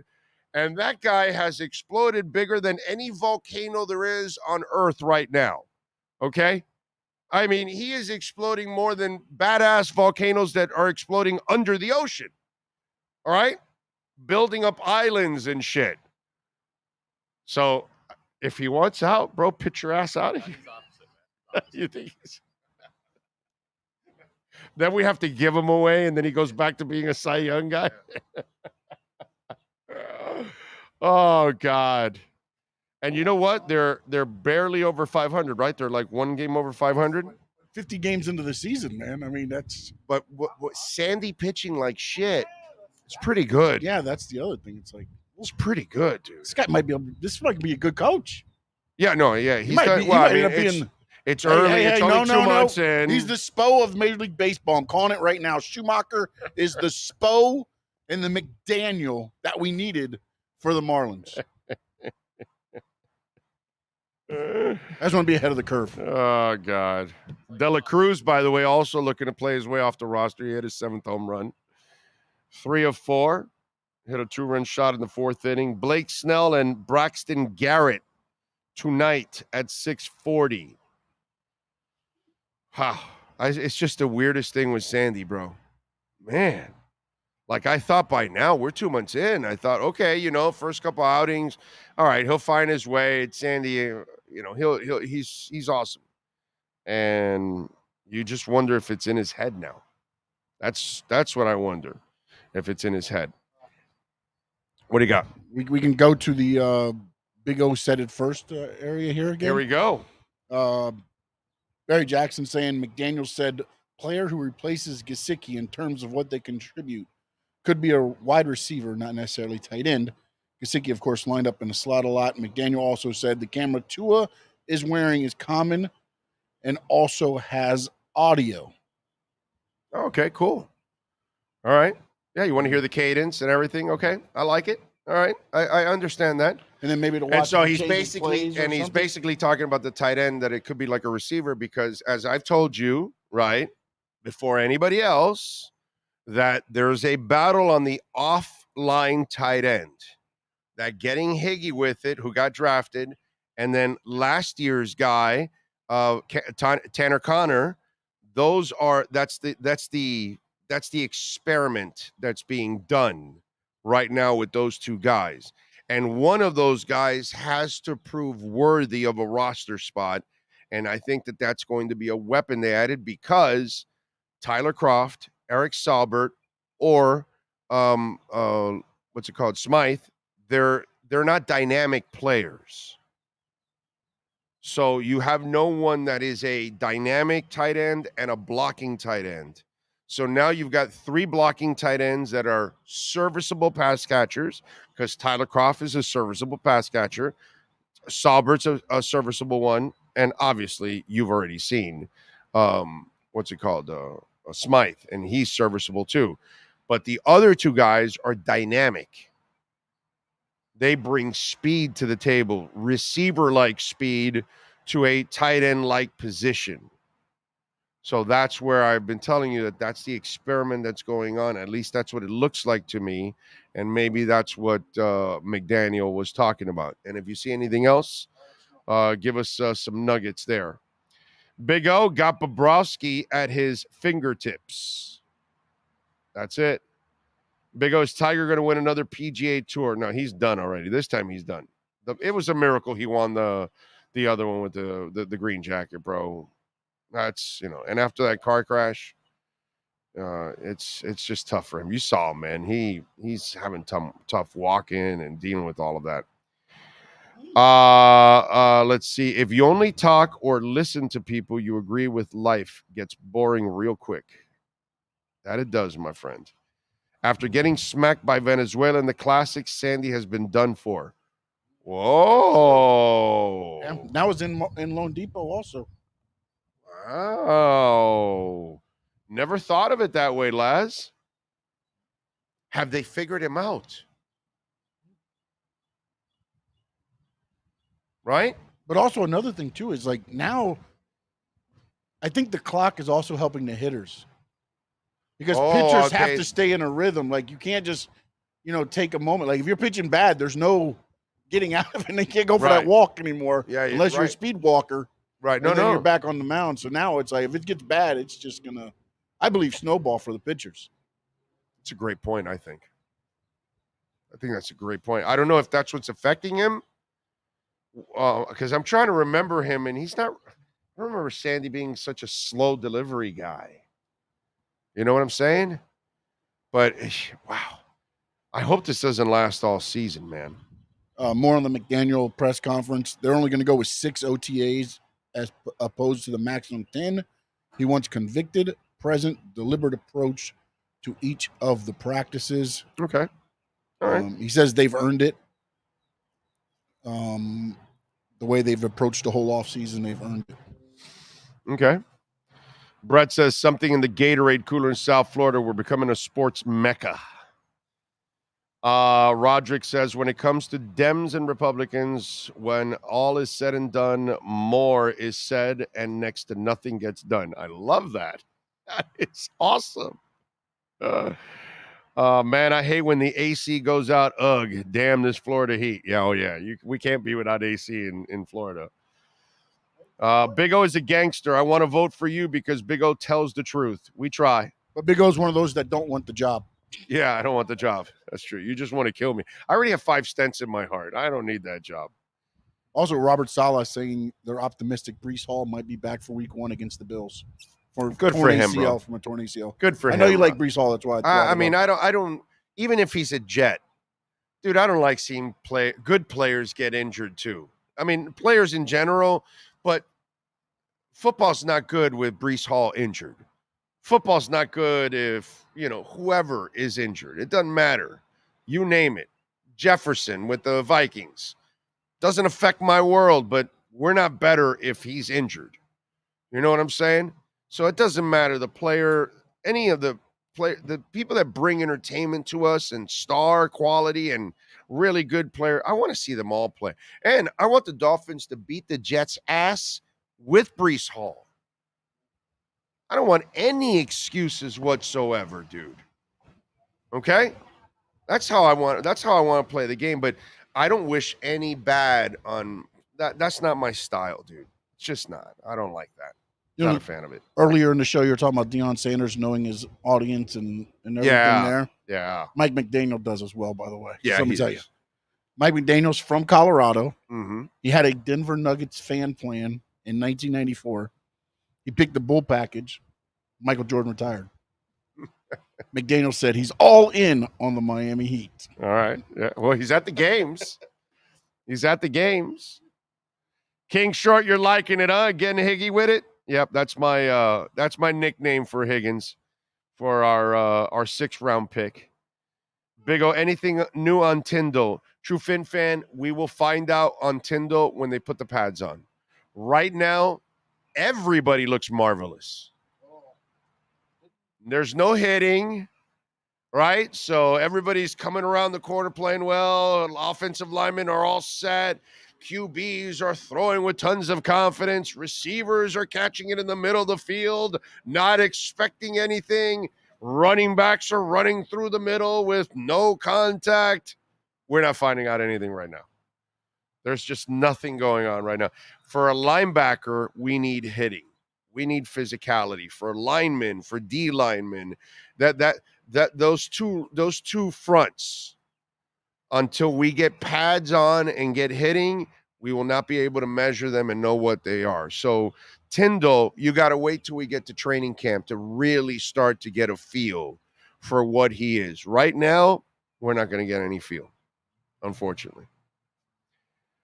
Big O, how concerned are you with the Panthers having 11 days off? I'm not concerned. It's up to them to play well, and figure things out. They're a hell of a team. I'm not concerned. I love it because their bodies are fresh now, and they now can deliver some hits now, where some of these other guys are going to be pretty damn sore still. So, Big O, 100-meter race. Cheetah, Waddle, Mostert, A-Chain. Who you got? Sounds like a good charity opportunity to me. Yeah, it does. Or one of these guys blowing out a hamstring and we're all pissed. That's the only reason why I wouldn't want to do it. Put it this way. Let's do this race at the end of the season, right? 2 weeks after the season is done, let's do that race. That way, if there's a hamstring pull, they got the whole off season. But right now, we're getting closer to the regular season. Yeah, I don't need that right now. I don't want that race right now. I don't want that race. But if you're going to force me to pick, I'm going Tyreek. Okay? I mean, those thighs, bro. He has got some – he's like a little Earl Campbell with those thighs. It's amazing. There's a reason why he is so quick and also so elusive, because he's so low to the ground, and that quickness, and it allows him to cut and change directions like I've never seen anybody change directions in my life, to be quite honest. He is a freak of all freaks, dude.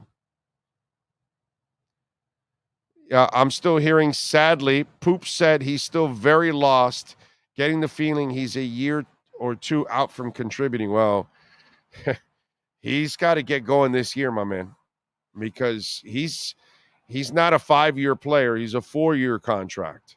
And it starts getting to a point where you start to lose your ground.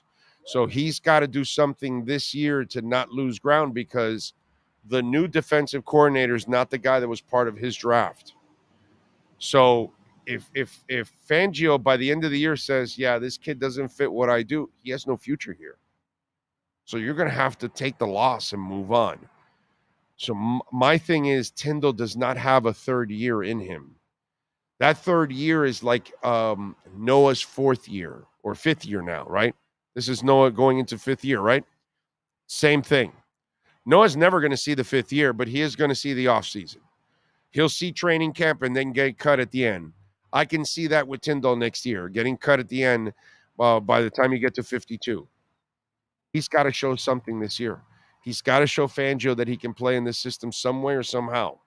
But I'm not ready to give up on him because we're not there yet. So I'm not going to overreact yet until I see pads, until I, get some more information when they're really hitting. Okay? Get a couple preseason games in there. What else do we have? Adding the audio will help with Tua and Mike's communication. A lot of times last year, Mike took the blame for play calling, and he should have because he got it in late. When does training camp start? I'm not exactly sure, Gonzo, but it's usually around July 24, 25, 26, 27, something like that. Sean's looking it up now. We'll give you the exact date. But yeah, it's usually somewhere there. They're not playing in the Hall of Fame game, so they don't need to be in the middle of July, like those two teams will have to be, because they'll get to report a little bit earlier because of the Hall of Fame game. Anderson Silva was able to come back after what happened to him. You don't think Tiger Woods can? No, I don't. Yeah, Tiger's injuries are huge. Plus, he already had knee issues before the car accident. So I'm going to say no. He's not coming back. You asked me for an opinion, right? Okay. I'm not really a guy that waffles much. I'm not afraid to be wrong. Like I see some of our local media, like when they're asking to pick the team who's going to win, they like kind of dance around it. Oh yes, you put him in a tough position. It's going to be a really tough game, a really tough series. They're really going to have to play great in order. Yeah, thanks, dude. Appreciate it.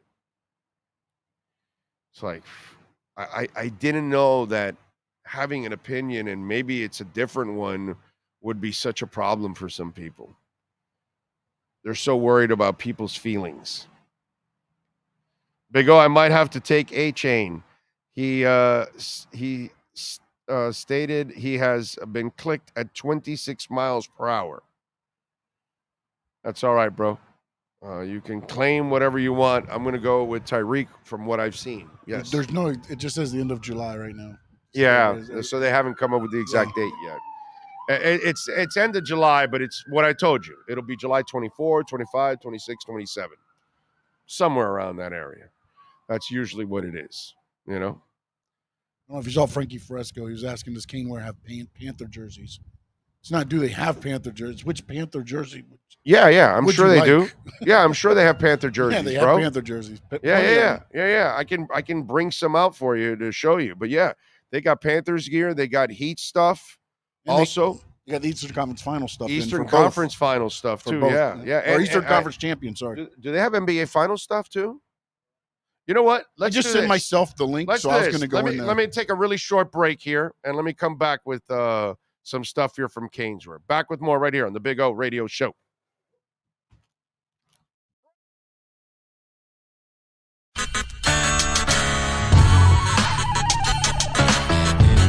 So here we are. I wanted to show you the backyard again because we had some trouble last time, but CuttersEdgePro.com does some amazing stuff, and there are the boys and the girl. They're having fun. There we go. Right, Maiden? Right, Bono? There we go. They're having fun. I'm having fun. Look at our Sylvester palm. It is beautiful. We got another one in the front yard like that. You can take your home and landscaping to the next level. And the artificial turf, look at that. Look at that. The two dinosaurs going at it, huh? Look at that. Gotta love the dinosaurs. Look at them. They like to bite each other's legs. That's what they do. They play with each other, and then they bite each other, and they piss each other off. It's fun. One is Bono, which is the one farther away from you, and Maiden. She's the girl right here. She's a badass. That's for sure. So anyway, see the flowers are coming out. Very nice. CuttersEdgePro.com, folks. This big tree there will start budding that I'm showing you there soon. It'll have all kinds of flowers. I'll post another video and I'll show it to you. This is a backyard where everybody gets to hang out. Over there in the corner there, I put the barbecue and cook. So that way it's the farthest away from the house, you know. If I light myself on fire or somebody else, we're out in the corner away from everybody. There you go. See, getting some flowers coming out, which is a beautiful thing. And I swear by this artificial turf, it always looks phenomenal. I don't have to cut it.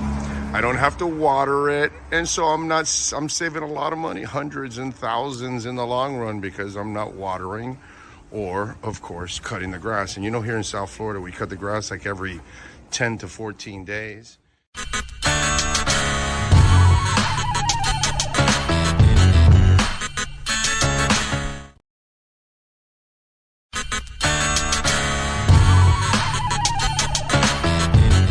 So here's the putting green.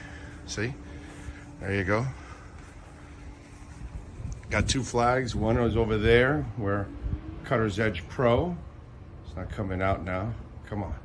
Come on, wind. Give me a little wind. No, unfortunately. But there you go. And this one says Big O here. There you go. So there's my putting green. It's about, I would say about 25 feet, something like that. I get to practice, have a little fun. See? And then, of course, we got, the bunkers. Got to have the bunkers, man. Got all kinds of bunkers there. You know what I'm saying? So that's a taste of our backyard. There's Maiden right there. Maiden. Bono, how you doing, Bono? Bono. He's a Carolina dog, by the way. These dogs are amazing. Their temperaments are awesome. But there is the Sylvester Palm, which is just beautiful. All right, call my guys, Will and Mike at Cutter's Edge Pro. They will take care of you. Dogs are not included, okay? Can't include the dogs. Those are mine. But the exceptional work, oh, baby. Oh, baby. Yes. Make your home an oasis. CuttersEdgePro.com. Go to their Instagram page, by the way, so you can see a lot of the before and after work that they do. And it is exceptional, baby. This thing's been on here for about 9 months. No grass growing through it or anything like that. Right, Bono? Huh? Bono!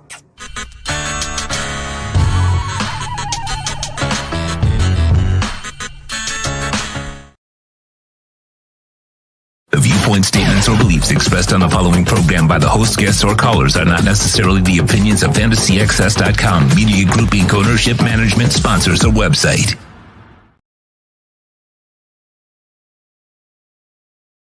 When it comes to South Florida sports teams, very few in the media have witnessed, lived, and covered it like the Big O. Let's start the program dedicated to your favorite South Florida teams with a passion that's unmatched. The Big O Radio Show is on. Here's the Big O. I told you we'd come with some goodies. So this is the Panther shirt that they were wearing on the ice when they won, baby. You can buy that shirt here. They got a bunch of others, okay? I only brought a couple of things because I can't bring out the whole damn store. But the final shirt, I'm buying one of these today. You're getting one too? I'm getting one of these final shirts. Dude, they're getting heat hats tomorrow for finals, but they have I know, that's you and I are the same. I'm going to show that one last. So they've got some Panther hats. Look at that. That is a sweet lid, okay? This is another one. That one's a Stanley Cup, Eastern Conference, see? Eastern Conference. And this is the one I'm buying today myself. Okay. Hell, that might be the Heat hats right there arriving. Look at that hat, dude. That hat is awesome. And it's got the cup in the back. You know, you got the NHL logo on the side. I mean, this hat is awesome. I love it, dude. That's a fantastic hat. I am buying this hat. I'm buying the Heat jersey. I'm buying the Panther the Heat shirt and the Panthers shirt. They have all kinds of stuff, Stanley Cup gear like coolies. You want to get yourself a puck for a Stanley Cup Finals puck. They got all kinds of stuff here. I can't bring everything out, but they've got a bunch of things here at Caneswear 2511. And by the way, remember, you could go online at caneswear.com. Even if you don't live here and you live somewhere else, you could go online. Oh, they did bring them, huh? The boxes of the NBA Finals hats are coming in right now. I was right. There'll be more, I'm sure. They'll have more, but oh yeah, finals.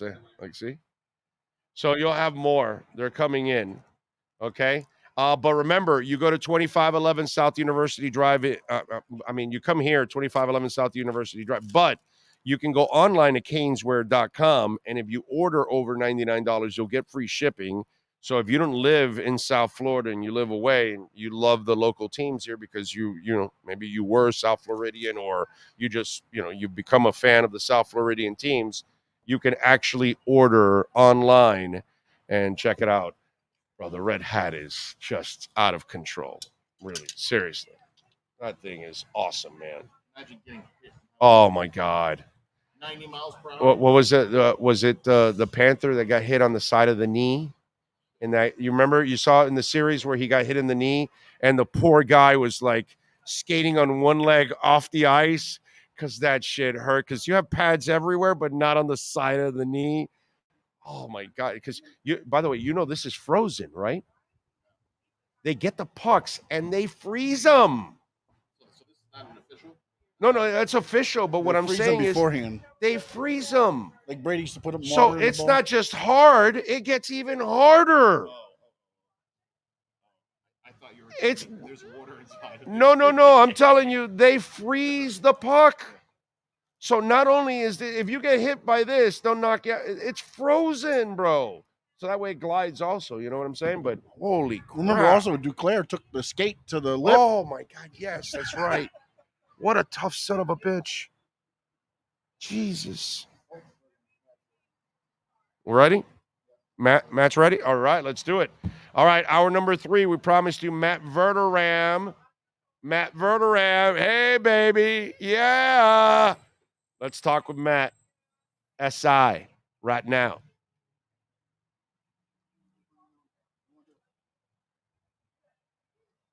If you're a Miami sports fan, then there's only one store to go to, and that's Caneswear at Miami Fanwear in Davie. They're your one-stop shop for all your inner Miami CS, Canes, Dolphins, Panthers, and Marlins merchandise. They have hats, t-shirts, game day jerseys, and so much more. Located at 2511 South University Drive in Davie, and open 24/7 online at caneswear.com or innermiamiwear.com. Call them at 954-835-5597. Caneswear, the spot where Inner Miami and all Miami sports fans shop.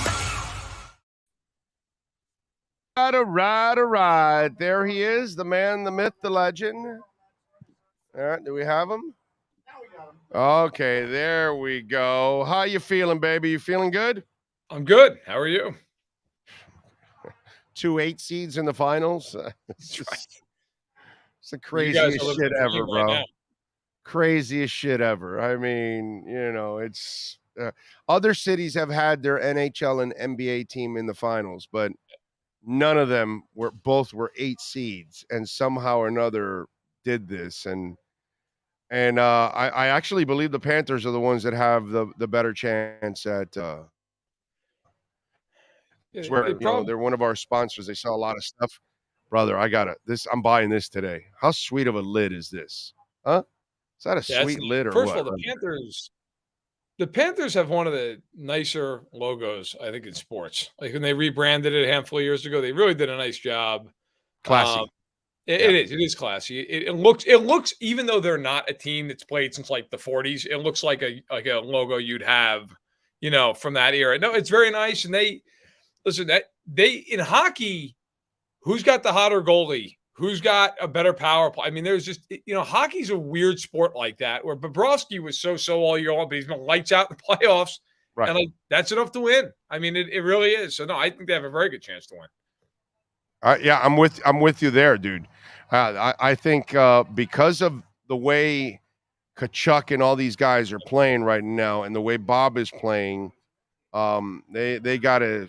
I mean, shit, man. What they've done already in this run to take down Boston and Toronto and Carolina, that's just absolutely crazy. They've taken down better teams than what they're facing right now in the Stanley Cup. Maybe this team is better than Toronto, but fuck, Boston is and Carolina maybe better than Vegas. So I we'll could see. be wrong. I mean, Boston had the highest point total. They won the President's Trophy. I think they beat 3 of the 4 highest point totals in the league, with the Devils being the only exception, who they obviously lost to Carolina.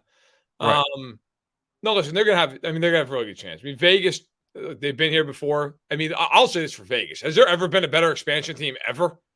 It's unbelievable. They've been in the conference final like 4 out of the 6 years they've existed. But no, the Panthers have a really good The chance. second they got into the league, they became a quality franchise, which is just ridiculous. Oh, and by the way, they're on their 3rd coach.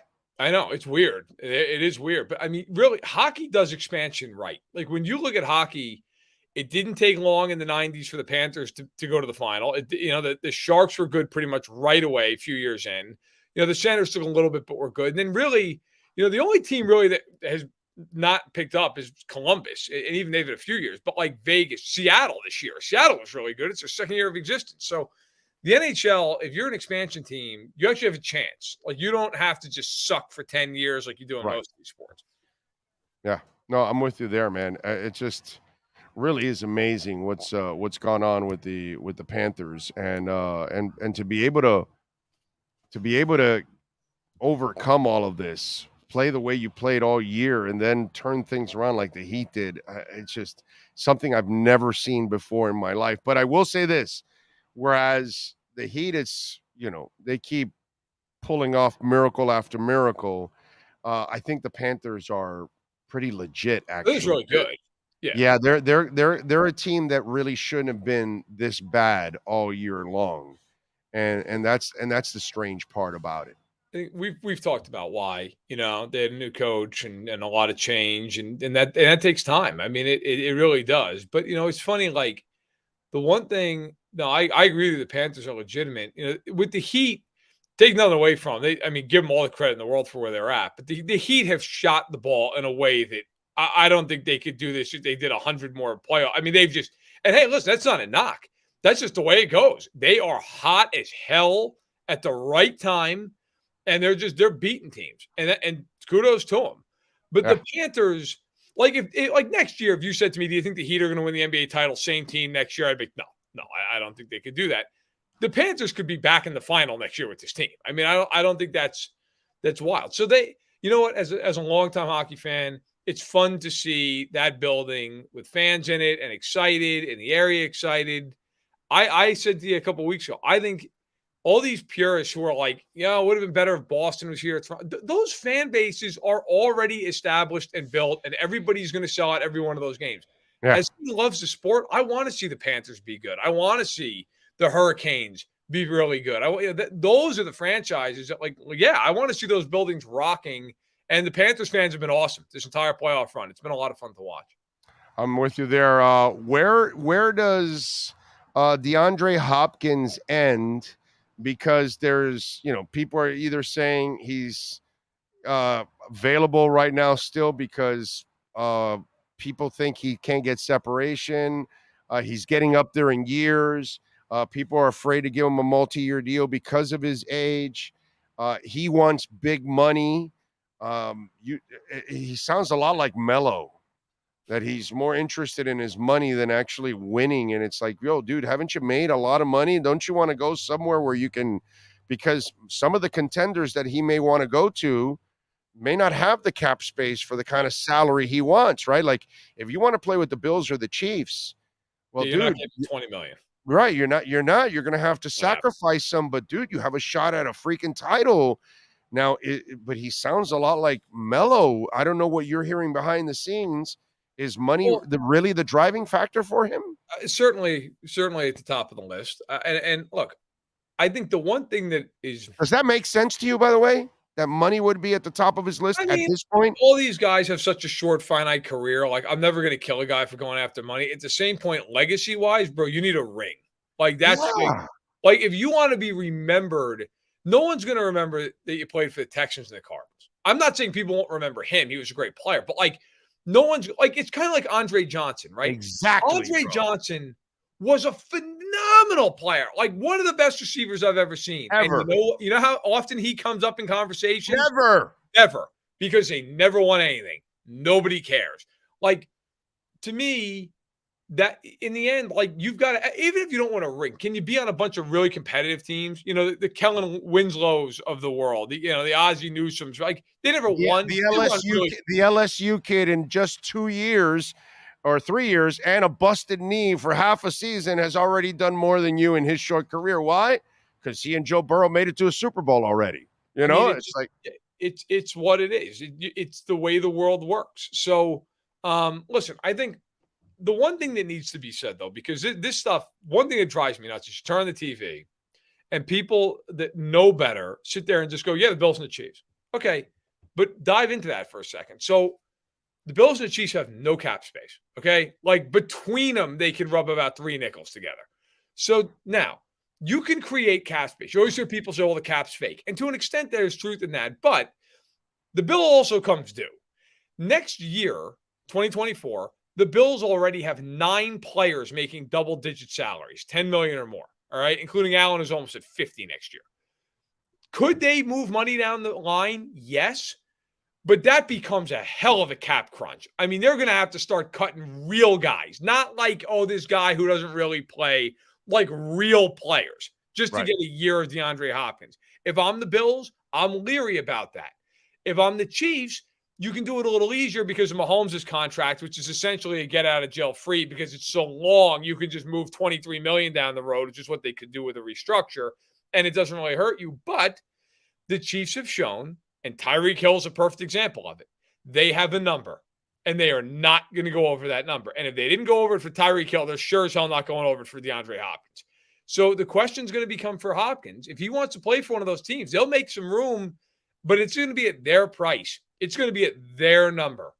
And that makes me think that usually when you have conversations like this, what happens? He ends up going somewhere else. Cleveland's going to have some money. Detroit's going to have some money. You know, do the Giants try to prop up Daniel Jones? They'd have to create a little space, but they could with Barkley on the tag. I mean, I just tend to believe the Chiefs and Bills make a ton of sense, but he's going to have to take less to go there.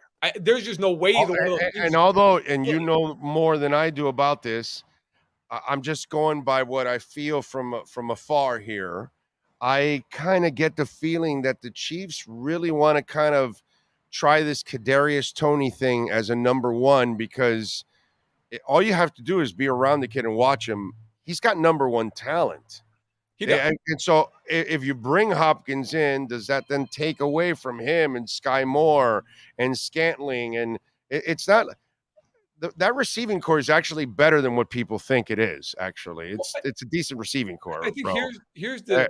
So I'm just wondering because if Kadarius really puts a whole season together, it could be pretty special with that quarterback, bro. I mean, here's their thought process. I can tell you for fact is build a defense that's at least average or better. I mean, obviously they're hoping it's better than average, but at least like build in a floor that it's not going to be a bad defense. Offensively, you have Mahomes, give him protection, give him a line. That's why they spent $80 million on Juwan Taylor.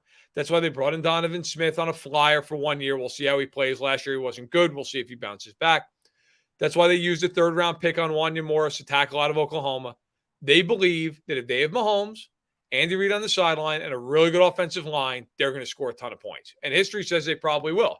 The other part of it is, if I have to hear one more person say, well, you know, who's their number one receiver? It's Travis Kelce. Like, Travis Kelce's their number one receiver, okay? And he's had more yardage receiving-wise than anybody in football over the last 6 years. Like, he's their number one receiver. Gronkowski was the number one forever, bro. I mean, what's the difference? That's how they played, and they didn't care. Like, you know, the Chiefs look at it as if you have Kelce and you've got that line with Mahomes, you got Pacheco and McKinnon in the backfield. Those receivers are rotatable parts, and they do love Toney. They absolutely think he can be a number one guy, and he's got to prove it. He's got to stay healthy, but the talent's there. it's there. Scantling's a fine number 2. They've got a million guys who can rotate in. I like Sky Moore, dude. When he played, he was good last year. He just never played because they had all these other guys. I think Sky Moore could end up growing up to be the number 2 on that team. He could be, but I think the overarching point, Big O, is that they're not desperate for a receiver. I think there's this perspective, and even though I'm national, like there's this perspective that, oh God, they got to get Hopkins. They don't feel like that. They look at it like, if we get him at our number, that's great. We're happy to do it. But we're not going to spend just to keep him from Buffalo, just to keep him from another. Like, it's, if he goes to Buffalo, they look at it as fine. We'll find a way to win. And they, you know what you're saying? The same thing I kept telling Dolphin fans all offseason with Dalvin Cook. Yeah. Oh, they're trading for. No, they're not. They're not going to trade for him. They don't trade for backs. They don't spend high picks. They don't spend big money. And what did they do? They brought back Wilson at a reasonable deal. They brought back Mostert at a super reasonable deal. And then the coach was in love with A-Chain. Yep. So they spent a 3rd round pick on a guy. And as I kept telling people, you think now they're going to keep trying to trade for Cook? No, bro, they're set with their guys. They like their guy. It's like Kansas City. You guys can complain all you want about our receivers. We like our receivers. We have good receivers, and we have a Hall of Fame tight end. We're good, guys. And that's what people just don't understand. The best teams in sports are the teams that aren't desperate. They're the teams who know exactly who they are, and they just operate in that space. Miami's identity is they are going to just outrun you. They are fast as hell. Defensively now, they bring in a coordinator who he knows himself as well as anybody in football. They are going to play his system. They're going to play his way. Kansas City, Steve Spagnuolo, his defenses have looked the same for 20 years. They're going to bring a lot of blitz packages at you. They're going to put pressure on the corners, and they're going to say, you know what? We are going to overwhelm you, and you're eventually going to make a mistake. And his defenses, and they've brought in guys that they are built to do that. That's how they want to play. The teams that fail are these teams that every year are switching out coordinators, and they're always changing their identity, and they're trying to build a team around the player. And it's like, look, you have to just be who you are. I think that's one of Buffalo's problems, to be totally honest. Buffalo offensively has no identity. It is just Allen taking a 7-step drop and chucking the ball. And you know how you really know a team's identity? When the crucible's at its hottest, when you've got to have it, because that's when it really comes out. It is very Sandlot. It is. The Bills are very Sandlot because they also have no running game that's dependable, that's reliable, that's a force, because they don't commit to the run like they. The guy that runs is Josh Allen, actually. So yeah, you're right. And they've committed this year. It looks like they want to build a running game, which they better. I mean, if not, Josh Allen's he will die early in this league. He will not have a long career if he continues to play the way he's playing, because they're going to break him in half, bro. We've talked a lot about the Ravens and their failings in the playoffs, and that's real. I mean, the Ravens have had their issues in the playoffs. Nobody would argue that, but I'll give the Ravens one. How about Lamar saying running can only take you so far? Young man, you figured it out. Let's see now, right? Let's see if he can pass now, but let's see. Right, but he learned. I mean, come January, you can win a lot of games in regular season by just being more talented than the opposition, right? I mean, if you're a talented team, you can just out-talent somebody who is going to win 4, 5, 6 games. But when you get to the playoffs and you play these really good teams and these really good coaches, and I put Fangio right at the top of the list. I mean, think about the AFC defensive coordinators, right? You've got Fangio. You've got Spagnuolo. You have Anarumo.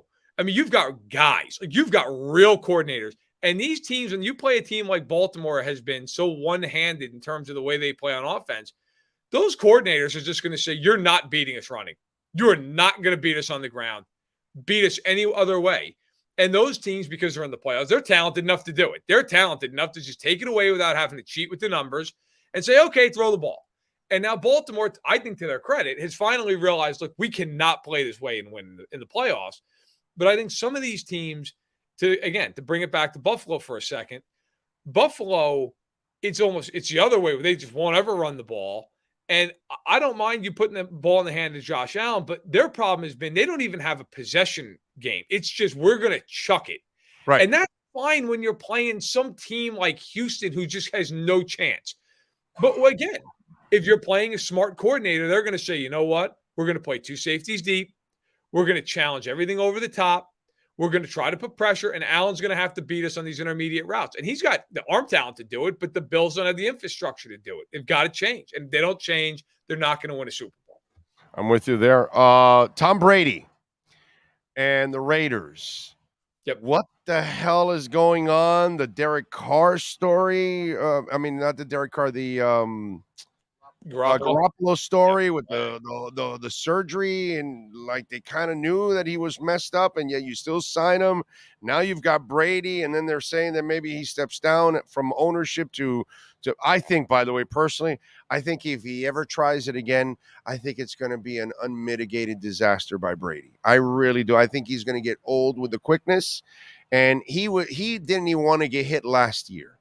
He was already kind of checking out last year. So to me, it would be a disaster. But can you please explain what the hell is going on there with the Raiders? Oh, God, that's a hard question. How do you explain what's going on with the Raiders?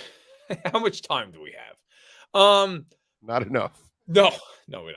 Look, this Cliff Notes version of this, that franchise has not won a playoff game since 2002 for a reason. Okay? I wrote a whole piece right when they signed Garoppolo. It's one of the first things I ever wrote for Sports Illustrated.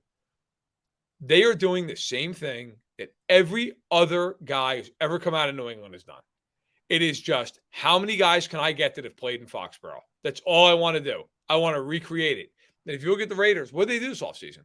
Philip Dorsett, ex-Pat. Jacoby Myers, ex-Pat. Brian Hoyer, ex-Patriot. Oh, God. Jimmy Garoppolo. He can't play. I mean, none of those guys other than Meyer can play. Like, Jacoby Myers is a real player. Fine. Yeah, he is. The rest of these guys are all just ex-Patriots. It's like a cult. They just bring these guys. I mean, Matt Patricia brought in 15 ex-Patriots when he was in Detroit. 15! That's like 30% of your roster. And most of those guys weren't even guys you would care about. They were just guys, you know. And I think the same thing happened here. McDaniels just said, I want my guy, and Garoppolo's my guy, and I'm going to bring him in.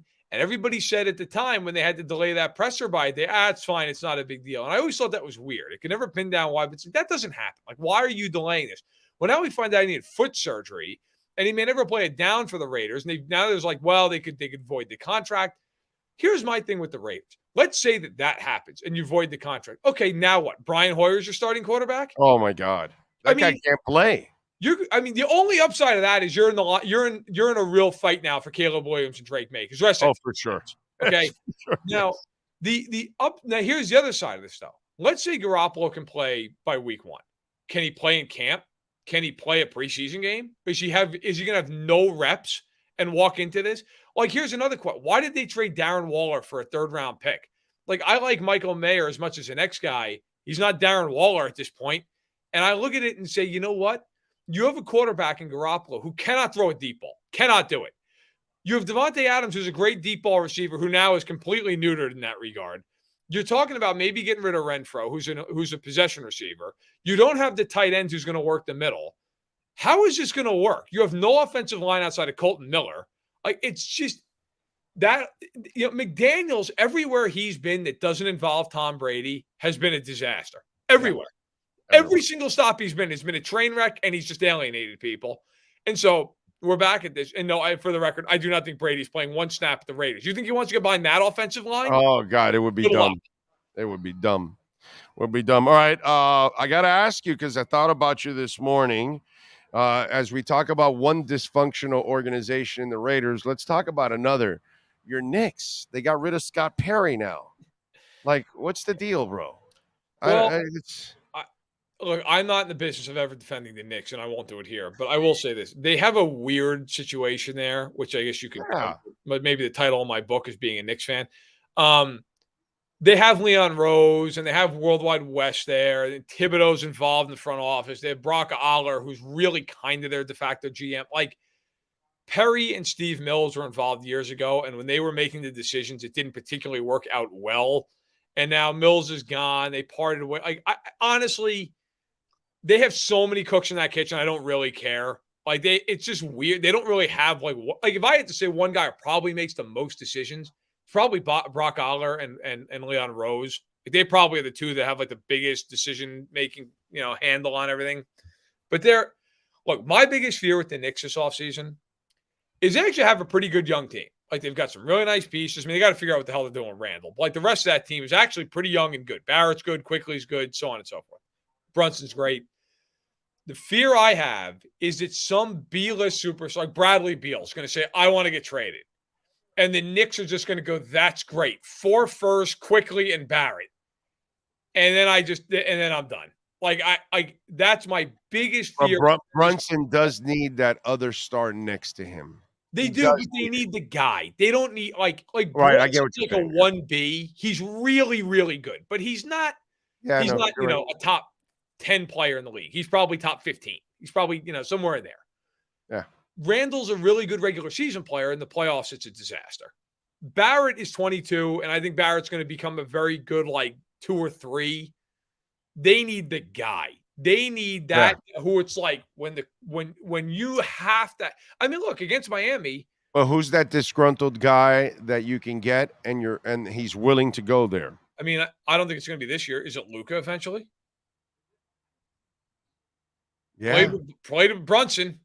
I mean, that's true. Is it eventually? And I'll give you another one real quick. Now, I don't think, again, it won't be this offseason.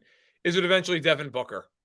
If that team falls apart, Booker, who's got Kentucky ties, and everybody with the Knicks is tied to the University of Kentucky. I mean, do they just say, you know what, him and Brunson in the backcourt with Barrett and Randall and Robinson, that team's pretty damn good. I mean, they got to get Brunson, that other guy. They do. If anything, I think Brunson proved he can be a number 2, bro. Oh, he's he's a great player. Yeah, he's a hell of a player, and you put the whole burden on him of the franchise, which is a little unfair. Yep. And this is why you saw Kyrie Irving flop, and Brunson and Luka got to the Western Conference Finals, bro. Well, look, and that's because he gave Luka the proper support that he needed as that number 2 guy, and Kyrie is just not mature enough to do those kind of things. I mean, he'll shoot for you and score some for you, but he doesn't know how to play the game of basketball completely for you as a leader in the in the locker room, on the practice court, all that. And this kid is just marvelous, bro. He, I pick on Riley here because Jimmy needs that number 2 guy, and he hasn't been able to find that other star, and it pisses me off because, brother, Spo and Jimmy have done more with less than almost anybody in the NBA in the last 25 years. Bro, the Nets have 2 stars or more. The Sixers have had 2 stars or more, including Jimmy Butler. The Suns have 2 stars or more. The Clippers have 2 stars or more. Portland, for a while before he left to New Orleans, they had a couple of stars. None of them can go to 4 conference finals and 2 NBA finals in 4 years. No. Jimmy has done more with less than almost anybody I've ever seen in the history of the NBA. And can you imagine if Jimmy had that other star next to him? Spo would win a championship if he had one more star next to him, because it's not Bam, dude. Bam is a really good player, but I agree. I don't think he's that. He's a super role player is what. You know how I look at Bam? This is what I tell Heat fans. I look at this perspective from it. He's Udonis Haslem and he's PJ Brown. They're completely different, all 3 of them, but they're the exact same player. They're a really key number 4 guy. They're the guy that sets the table. They set the attitude, defense, role player, all that stuff. But they're not your lead offensive player. Well, but they are a very important player to the success of your team. Yeah, I think he's a better offensive player for sure. But he's kind of like what Mitchell Robinson is to the Knicks. Right, he's a better offensive player, but he's not a better defensive player than PJ Brown was, and yet he's not a better offensive scorer than Udonis Haslem was, because Udonis Haslem could hit that 16-footer like money in the bank, and in key moments, you would throw it to UD on that baseline, and brother, it was money in the bank. He could hit that 50. He was fearless. You know what? Whereas Bam doesn't play with that fearlessness on offense. He's timid. Udonis Haslam always reminded me as a '90s Knicks lover of Charles Oakley. Yeah, exactly. Just step out and A poor man's Oakley. hit Yes. a mid-range jumper. I mean, Charles Oakley, one thing about it, he was crazy. Charles Oakley, I mean, there was nobody. I remember there were a handful of games as a Knicks fan, like every once in a while, they get a hard foul, and some guy could come up like looking to fight, and you see Charles Oakley, big Dom, good. Actually, I'd rather fight Ewing. Yeah, but Oakley was the skilled enforcer. Oh yeah. Whereas what was the guy that played for the Nets? Kenyon Martin? No, Mahorn. Mahorn was just an enforcer. You understand? Whereas Oakley, that son of a bitch will post you up. He'll hit a jumper. He was a very, very, very good player, bro. Not just an enforcer. I mean, Oakley is as good as it gets, bro. As a kid, my favorite player ever as a kid was John Starks. I had the poster right over my one shoulder here. I mean, John Starks and Oakley and Ewing and Derek Harper. I mean, that team now, I'm sure Heat fans hated that team with passion. A hell of a team. You know what? It's fun. I'm glad the Knicks are good again. And really, hell, after watching the Heat make this run, I mean, I think back to that game 6 in Miami. I'm like, geez, if the Knicks, if anybody would have helped out Brunson, they could have even maybe got it to 7. I don't know if they would have won or not. The Heat were the better team. But it was at the time, you're like, man, they lost to an 8 seed, and like they were so, they just beaten Cleveland. But now you're like, Knicks actually played pretty well. Right. Yeah. Now you see it and you say, Knicks had a good season, but in hindsight, they're not better than the Heat. The Heat just had the Heat are better. A crappy regular season, and they should have been a 4 or 5 seed is probably what they should have been. Yes. The Heat are the better team. And that's, honestly, I thought the Knicks were going to lose to Cleveland going into the series. I was like, Cleveland, Mitchell's experience, Cleveland at 7. The Knicks destroyed Cleveland. Yeah. So, that felt nice. Because as a Knicks fan, I'm like, this is going to be where Donovan Mitchell, who they could have had, comes in and averages 40 a game. And I got to tell you, and I'm a Donovan Mitchell fan, that was a brutal series. I mean, he couldn't hit him and Garland, the two of them, they couldn't score. They couldn't hit a shot. Brunson showed you that he's probably the better player than Mitchell. Yes. Not skilled, but better basketball player, yes. Toughness, mentality, that kind of, leadership, that kind of stuff. That kid didn't waver at all, bro. In any of those, he did it like he played in Dallas. He did great. The same shit he did in Dallas. That he was awesome, bro. I've never seen a short guy post people up like he does. He's funny. Nobody does that shit. Nobody. I'm not gonna say he's out of shape, but he's not one of these like ripped dudes. I mean, he's just kind of he's got a floater and he can hit a little step back and he's very crafty. He's crafty and he's tough. He's not afraid to get hit. He'll keep coming back. Like he's a perfect player for New York because New Yorkers. I've never seen a short guard, be so comfortable in the paint. Like, and he knows how to get separation from his body and the defender so he can get his shot off. He is a master at that. Again, very, very few short guards like that are posting people up, and that Brunson is doing it constantly. If you were a 6'8", 6'9" guard, then I get you, bro. Post people up 6'7". I got you. But at his size, that is not normal, man. So that's why I'm saying that when I see Butler, I get frustrated that, man, we have ruined his 4 awesome years here because they did not find that other star. That if you get that other star, you might get over the hump here. You know what I mean? And so I see with the Knicks the same thing. You got to get Brunson the other guy, or if not, poor kid's going to kill himself every single year in the playoffs. And it's just tough. It's true. Tough. It's true. Well, hey, you're at the finals right now. Go win 4 games. Let's hope so, bro. This is going to be tough. I mean, Caleb Martin. That's the guy I said a couple weeks ago on the show. I said, not Bam. Caleb's the guy that has a chance to be a star in this team. You got to have Kevin Love have a big game or two in the series too. Like have one of those games where he hits shots from the outside and he stretches the defense and it just has one of those like, hey, you just can't stop him. He's just hit. But if you get into that smaller lineup where they're scrambling all over the place and spraying the ball out, he can't defend. No, I know. That's true. He can't move. True. He can't move. And although Denver doesn't do that, they have bigger players. They will be a little bit more stationary overall, so they might be able to do that. I'm with you. It's going to be an interesting series. I'm looking forward to it. What Paulie King? What? Matt. Quick question: which coach do you think seat is hotter than people think? That's a good question. Which seat? I'm just trying to think. I would say McDaniels, but McDaniels is not like they're not gonna pay him to go away. So Can I give you one that I think we're a year away from? I'll say Stefanski. Stefanski. That team, if they're not good this year, if that thing really goes south, all that they gave up for Watson, for all the crap they took, and rightfully so, to get him, and then you factor in the ownership there, I would say Stefan. If they're 3-5, I could see Haslam just having like a meltdown one day and being like, "That's it, we're going with somebody else." So I'll say Stefanski's got to watch. I think we're a year away from talking about Belichick. Just saying. That would. I think he doesn't. I think he doesn't make the playoffs this year. I think they show they don't have a quarterback, and now it's, 3 out of 4 years you're not in the playoffs. You're headed in the wrong direction, and I think the grumbling starts, and because Kraft has already taken some shots. He's already taken a couple of shots already that he normally would have never taken with Belichick around. So I think that thing is loosening up a little bit.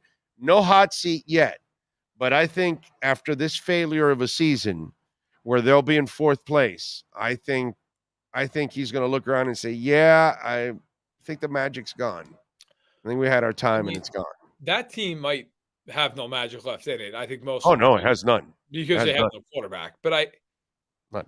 I got to tell you, it's like if the Dolphins fired Shula. I just can't. They did. They pushed his ass out, bro. Yeah, they kind of let him play, they pushed out Chuck Noll. It's not like it's not the first time that a great Landry. Coach. They basically filmed him packing up his office. You're right. It wouldn't be I guess my point is, in all those scenarios, other than Landry, it was kind of like they let him do it on his own terms. Like it was like, look, we need. No, Shula didn't want to go.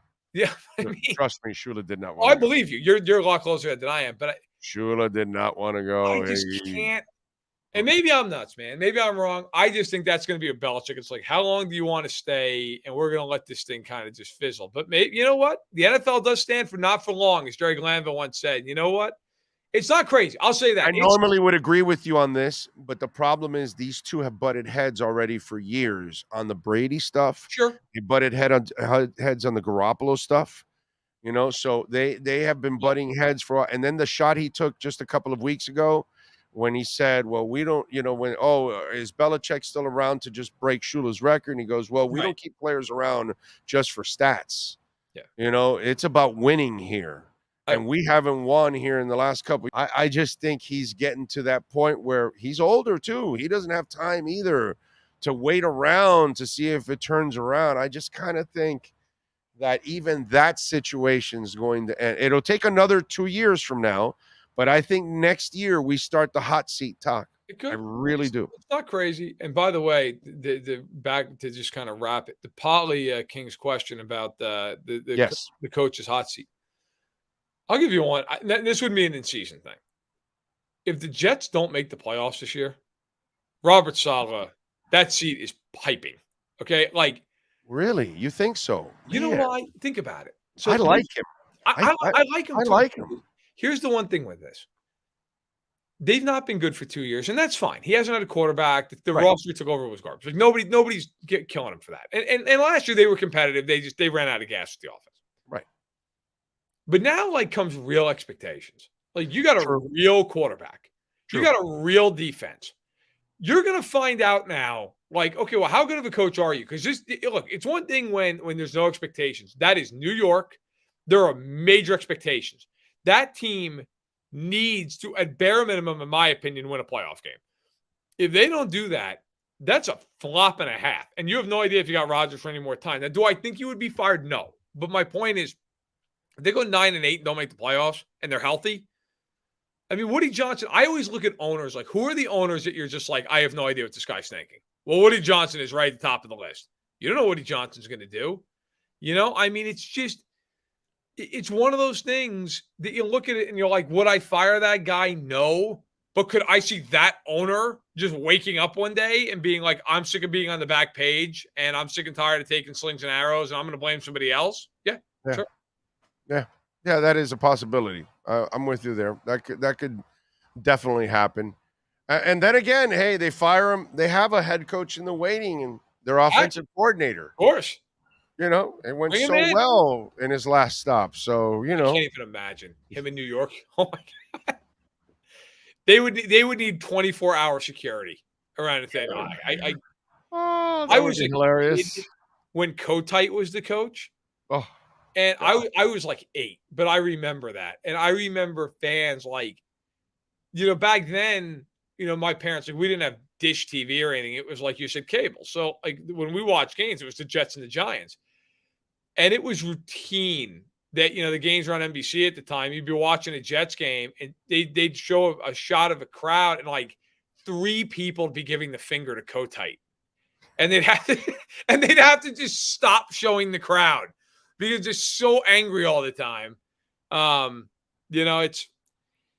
looking forward to the season though, man. We got about a month of OTAs and whatnot, and mini camp, and then a couple weeks with that, to the tag deadline for a few of these teams.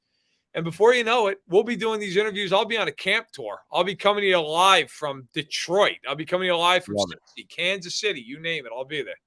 Looking forward to it. All right, follow him on Twitter at Matt Verderam. Catch his work there at Sports Illustrated. Always getting it done. Matt, as always, thank you, my brother. Appreciate you immensely. Thanks a lot. Take care, guys. You got it. There you go. Matt Verderam from Sports Illustrated.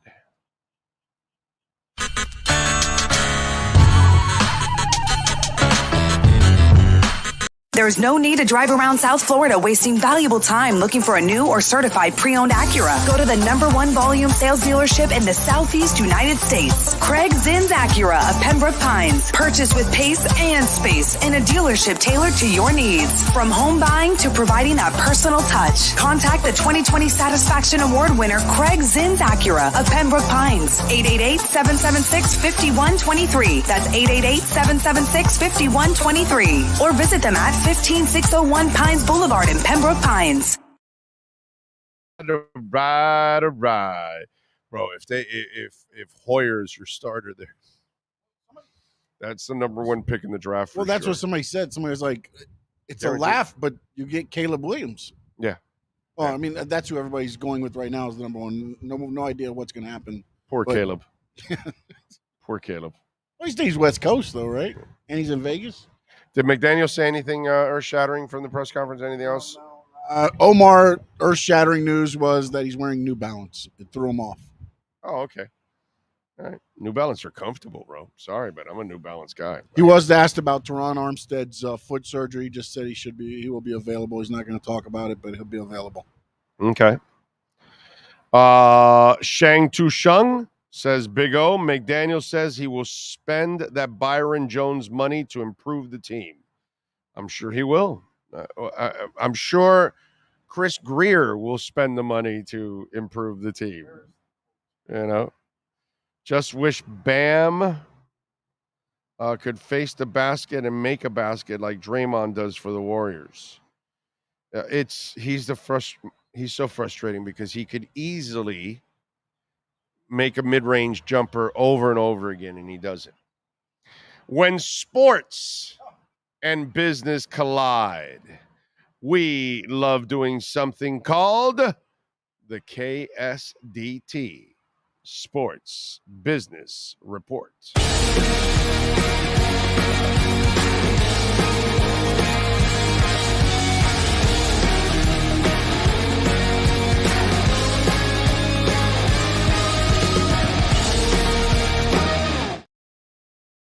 Last time we had the NBA Finals that Miami was in 4 years ago in the bubble, something came of it business-wise.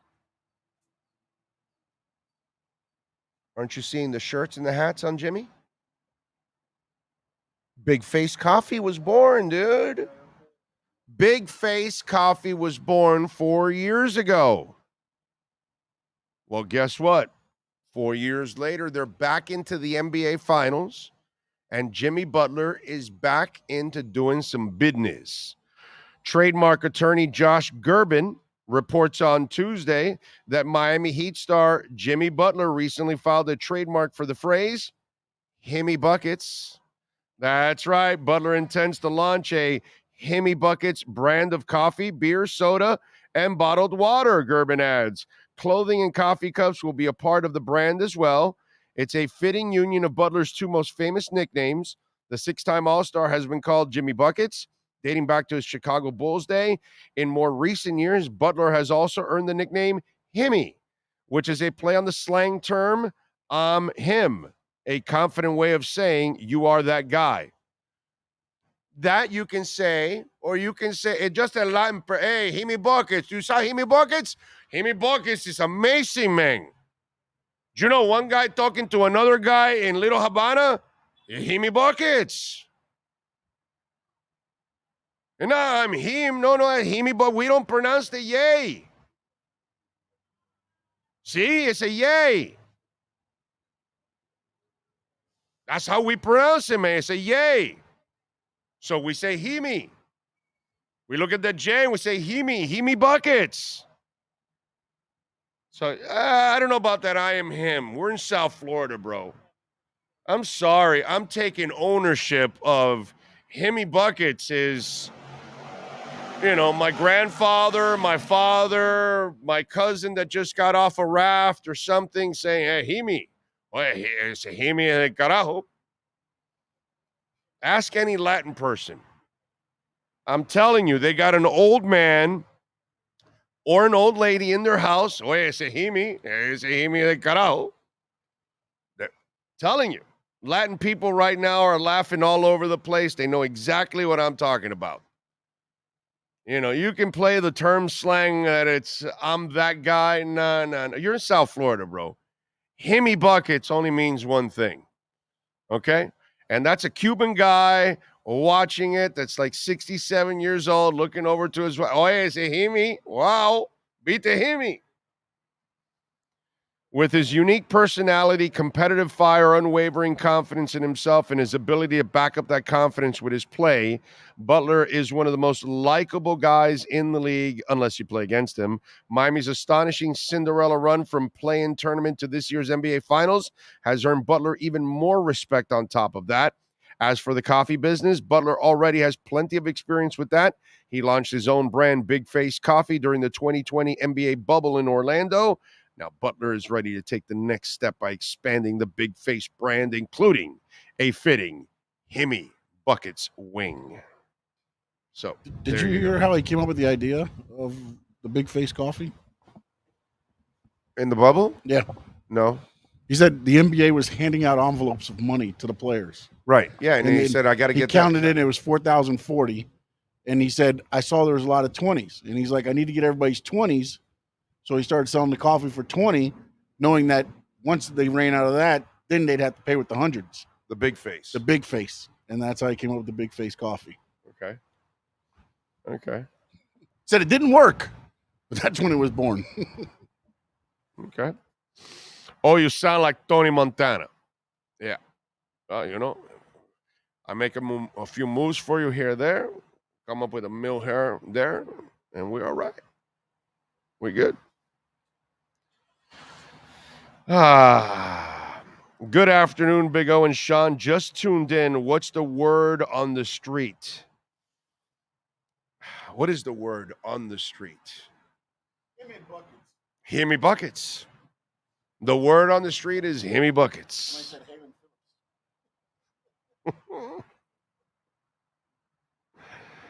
Let me give you a little music notes. Today on May 31st, let's start off in 1969 on this date. During their Montreal bed-in, John Lennon and Yoko Ono recorded Give Peace a Chance. In 93 on this date, John Bon Jovi and wife Dorothy Hurley had their first child. Their daughter Stephanie Rose was born in Red Bank, New Jersey. In 06 on this date, a few hundred lucky fans packed into New York's Avalon to witness Pearl Jam tape an episode of VH1 Storytellers. In 2008 on this date, Death Cab for Cutie had the #1 album in the country with their 6th record, Narrow Stairs. They're a good band, and they're good in concert too, by the way. Saw them, I think it was at the, it was in the Beach, right? I think. I want to say it was the Fillmore. The Who. Oh, in fact, I took Hollywood to that. Hollywood was a Death Cab Cutie fan, Death Cab for Cutie. And I remember I told him, "Don't worry, I'll take you. I'll take care of you." And he thought I was full of shit. So I brought him into and took him all the way to the front and all that. And he was like, "Hey, wow, you really have connections." I looked at him like, "Yo, man." Oh, God. He's a good dude, by the way. He's Hollywood is a really, really good dude. I'll tell him to his face, straight up, his sports opinions are completely fucking whacked. Okay? I mean, absolutely, totally whacked. Okay? Great guy. But, brother, when it comes to his sports opinions, oh, my God. Yeah. I think I told him years ago, yeah, you wouldn't do well with the talk show, bro. In 82, REM signed a 5-album deal with IRS Records, an independent label in California. God, I miss those guys. And in 76, on this date, The Who earned a spot in the Guinness Book of World Records after playing the loudest performance by a rock band. Their gig in Charlton, England, hit 120 decibels. So that's what happened today in music. There. What else do we have? We got Bob Myers leaving the Warriors. We've got Scott Perry parting ways with the Knicks. That's about it. Oh. So you got the Heat and the Nuggets starting tomorrow, right? And we talk about, the undrafted players with the Miami Heat. We talk about Jimmy Butler, a late first-round pick who has made himself into a star. Have you looked at how the Denver Nuggets were constructed? They traded for Aaron Gordon. God bless him, bro. He got out of Orlando. Good for him. Caldwell Pope, Contavious Caldwell Pope. Got him from a trade, and by the way, from the Lakers, and he got his revenge on the Lakers in the playoffs. Bruce Brown, free agent, signs a 2-year deal, $13 million, former University of Miami player, and has turned himself into a really solid pro in the NBA. Jamal Murray was the number 7 pick in the draft in 2016. Michael Porter Jr. was the number 14 pick in the 2018 draft. And Nikola Jokic, the MVP of the league twice already, runner-up this year, twice now in the NBA Finals, was a second-round pick, number 41 overall.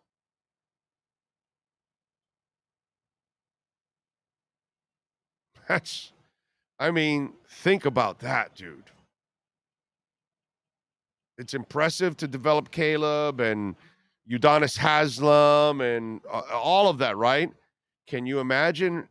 Caleb maybe turns into a star, into an all-star. That'll be pretty cool. Udonis Haslem turned into one hell of a player. He wasn't a star, but he was, not a franchise player, but he turned out to be a franchise type of player because of, the work ethic and the example he set and all that kind of stuff. Udonis is amazing. But can you imagine a Nikola Jokic? You get him as the 41st pick in the second round. Damn, dude. That's pretty awesome. It's pretty, and a tribute to Jokic too. That you could be drafted there and work on your game to the point where you become one of the 5 best players in the league. So that's what you're playing. You're facing a team that they made some good picks early with Porter and Jamal Murray, but man, the pick they hit on the most was their most important player, Nikola Jokic, who was not the number 1 pick or the number 4 pick overall in the draft, No, this guy was the 41st pick in the draft. So clearly he was a project when they picked him at 41, because at 41, that's what a player is when you pick him then. A project, basically. Turn into an MVP. Hey, you got that video of the crazy Heat fans? What happened? Was it bad news or something? What happened? Bobby Schaus. Yeah, he's a fun follow. Yeah. What'd he put? Per source. Oh, It's always good. I don't know if Bobby Schaus has sources. It's always good here when it comes to this, right? Yeah. I love the way he wraps it up in a nice little bow to where it really says nothing. Nothing. Dalvin Cook to the Dolphins is very much still alive. Cook has remained consistent that the Dolphins are his preferred destination. Here's where he goes. And the Dolphins will have first priority to make a deal if they decide to do so. Well, he'll get hits out of it, and that's what he's looking for. Whatever, bro. That shit is dead. I told you already. Unless he wants to take a, dollar bottom deal, then it ain't gonna happen, bro. It ain't gonna happen. But you can keep working at it and keep working. Hey, it's all right. Jordan Poyer was guaranteed to sign here. Done deal, wasn't it? Wasn't Jordan Poyer a done deal? Wasn't a done deal that they were going after Lamar Jackson? Yeah, no, of course. Yeah. I always love that stuff. Anyway. What else do we have? Jokic is Miami's future. Jovic. Jovic is the way I like to call him. Jovic. All right, we are out of here. We thank. What? You got it? Oh, wait a minute. Hold on. I got to give you a treat. Heat fans going crazy as the Heat won and made it to the NBA Finals. So we give you a little. This video's been going around. Only in Dade, as you see, the Only in Dade people. That's a Twitter handle that you can follow, by the way. Only in Dade. Some of us follow it.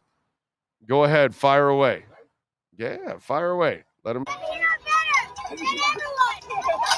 the Celtics and Nuggets. What kind of the fucking finals? Come on now. No, it's not time to hero.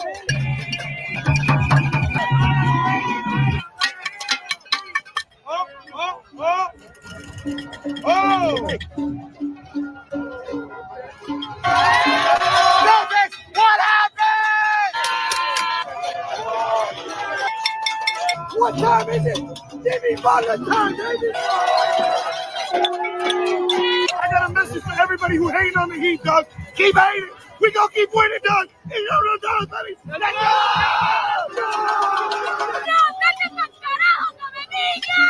Real time, baby. We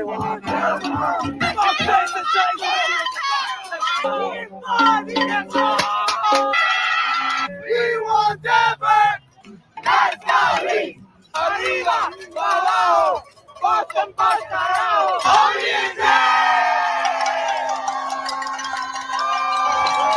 Give us 1%. We don't fucking care. We're winning the final. Oh, that is too much, bro. That is fantastic. That was floating around, and you can see it. If you want, you can go find it. A bunch of maniacs, drunken maniacs, high maniacs, crazy maniacs.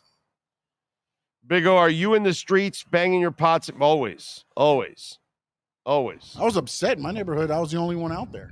Huh? I was the only one out there in my neighborhood doing it. Really? Yeah, my neighborhood's a lot older. Right, though. yeah. My neighborhood's a lot older. But yeah, you weren't in Hialeah or Little Havana. That's the problem. No, yeah. That's where they really party. Hialeah and Little Havana. You know what I'm saying? So, we thank Matt Verderam for joining us. We thank Brett and all the great people out here. Jeff, all the fantastic people out here at Canesville. Again, come on out here, 2511 South University Drive in Davie, and get your Panthers gear. I'm going to take this one home with me. They've got the shirts. and everything. These are the shirts that they wore when they won and they advanced to the Stanley Cup. They've got the Heat finals shirts. They got final hats, all that stuff. It's all here. 2511 South University Drive in Davie. Also, go online, caneswear.com. If you don't live close by, you order over $99, you will get free shipping. We'll see you tomorrow at 3 o'clock live from Hialeah Park. We thank Sean Stanley, as always. Thank you, John Rouse in the house, for coming by. We'll see all of you tomorrow. Same time, same place, same bat channel. Have a great one.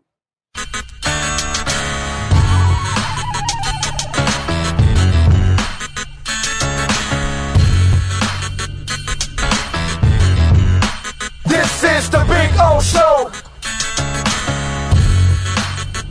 This is the Big O Show. This is the Big O Show.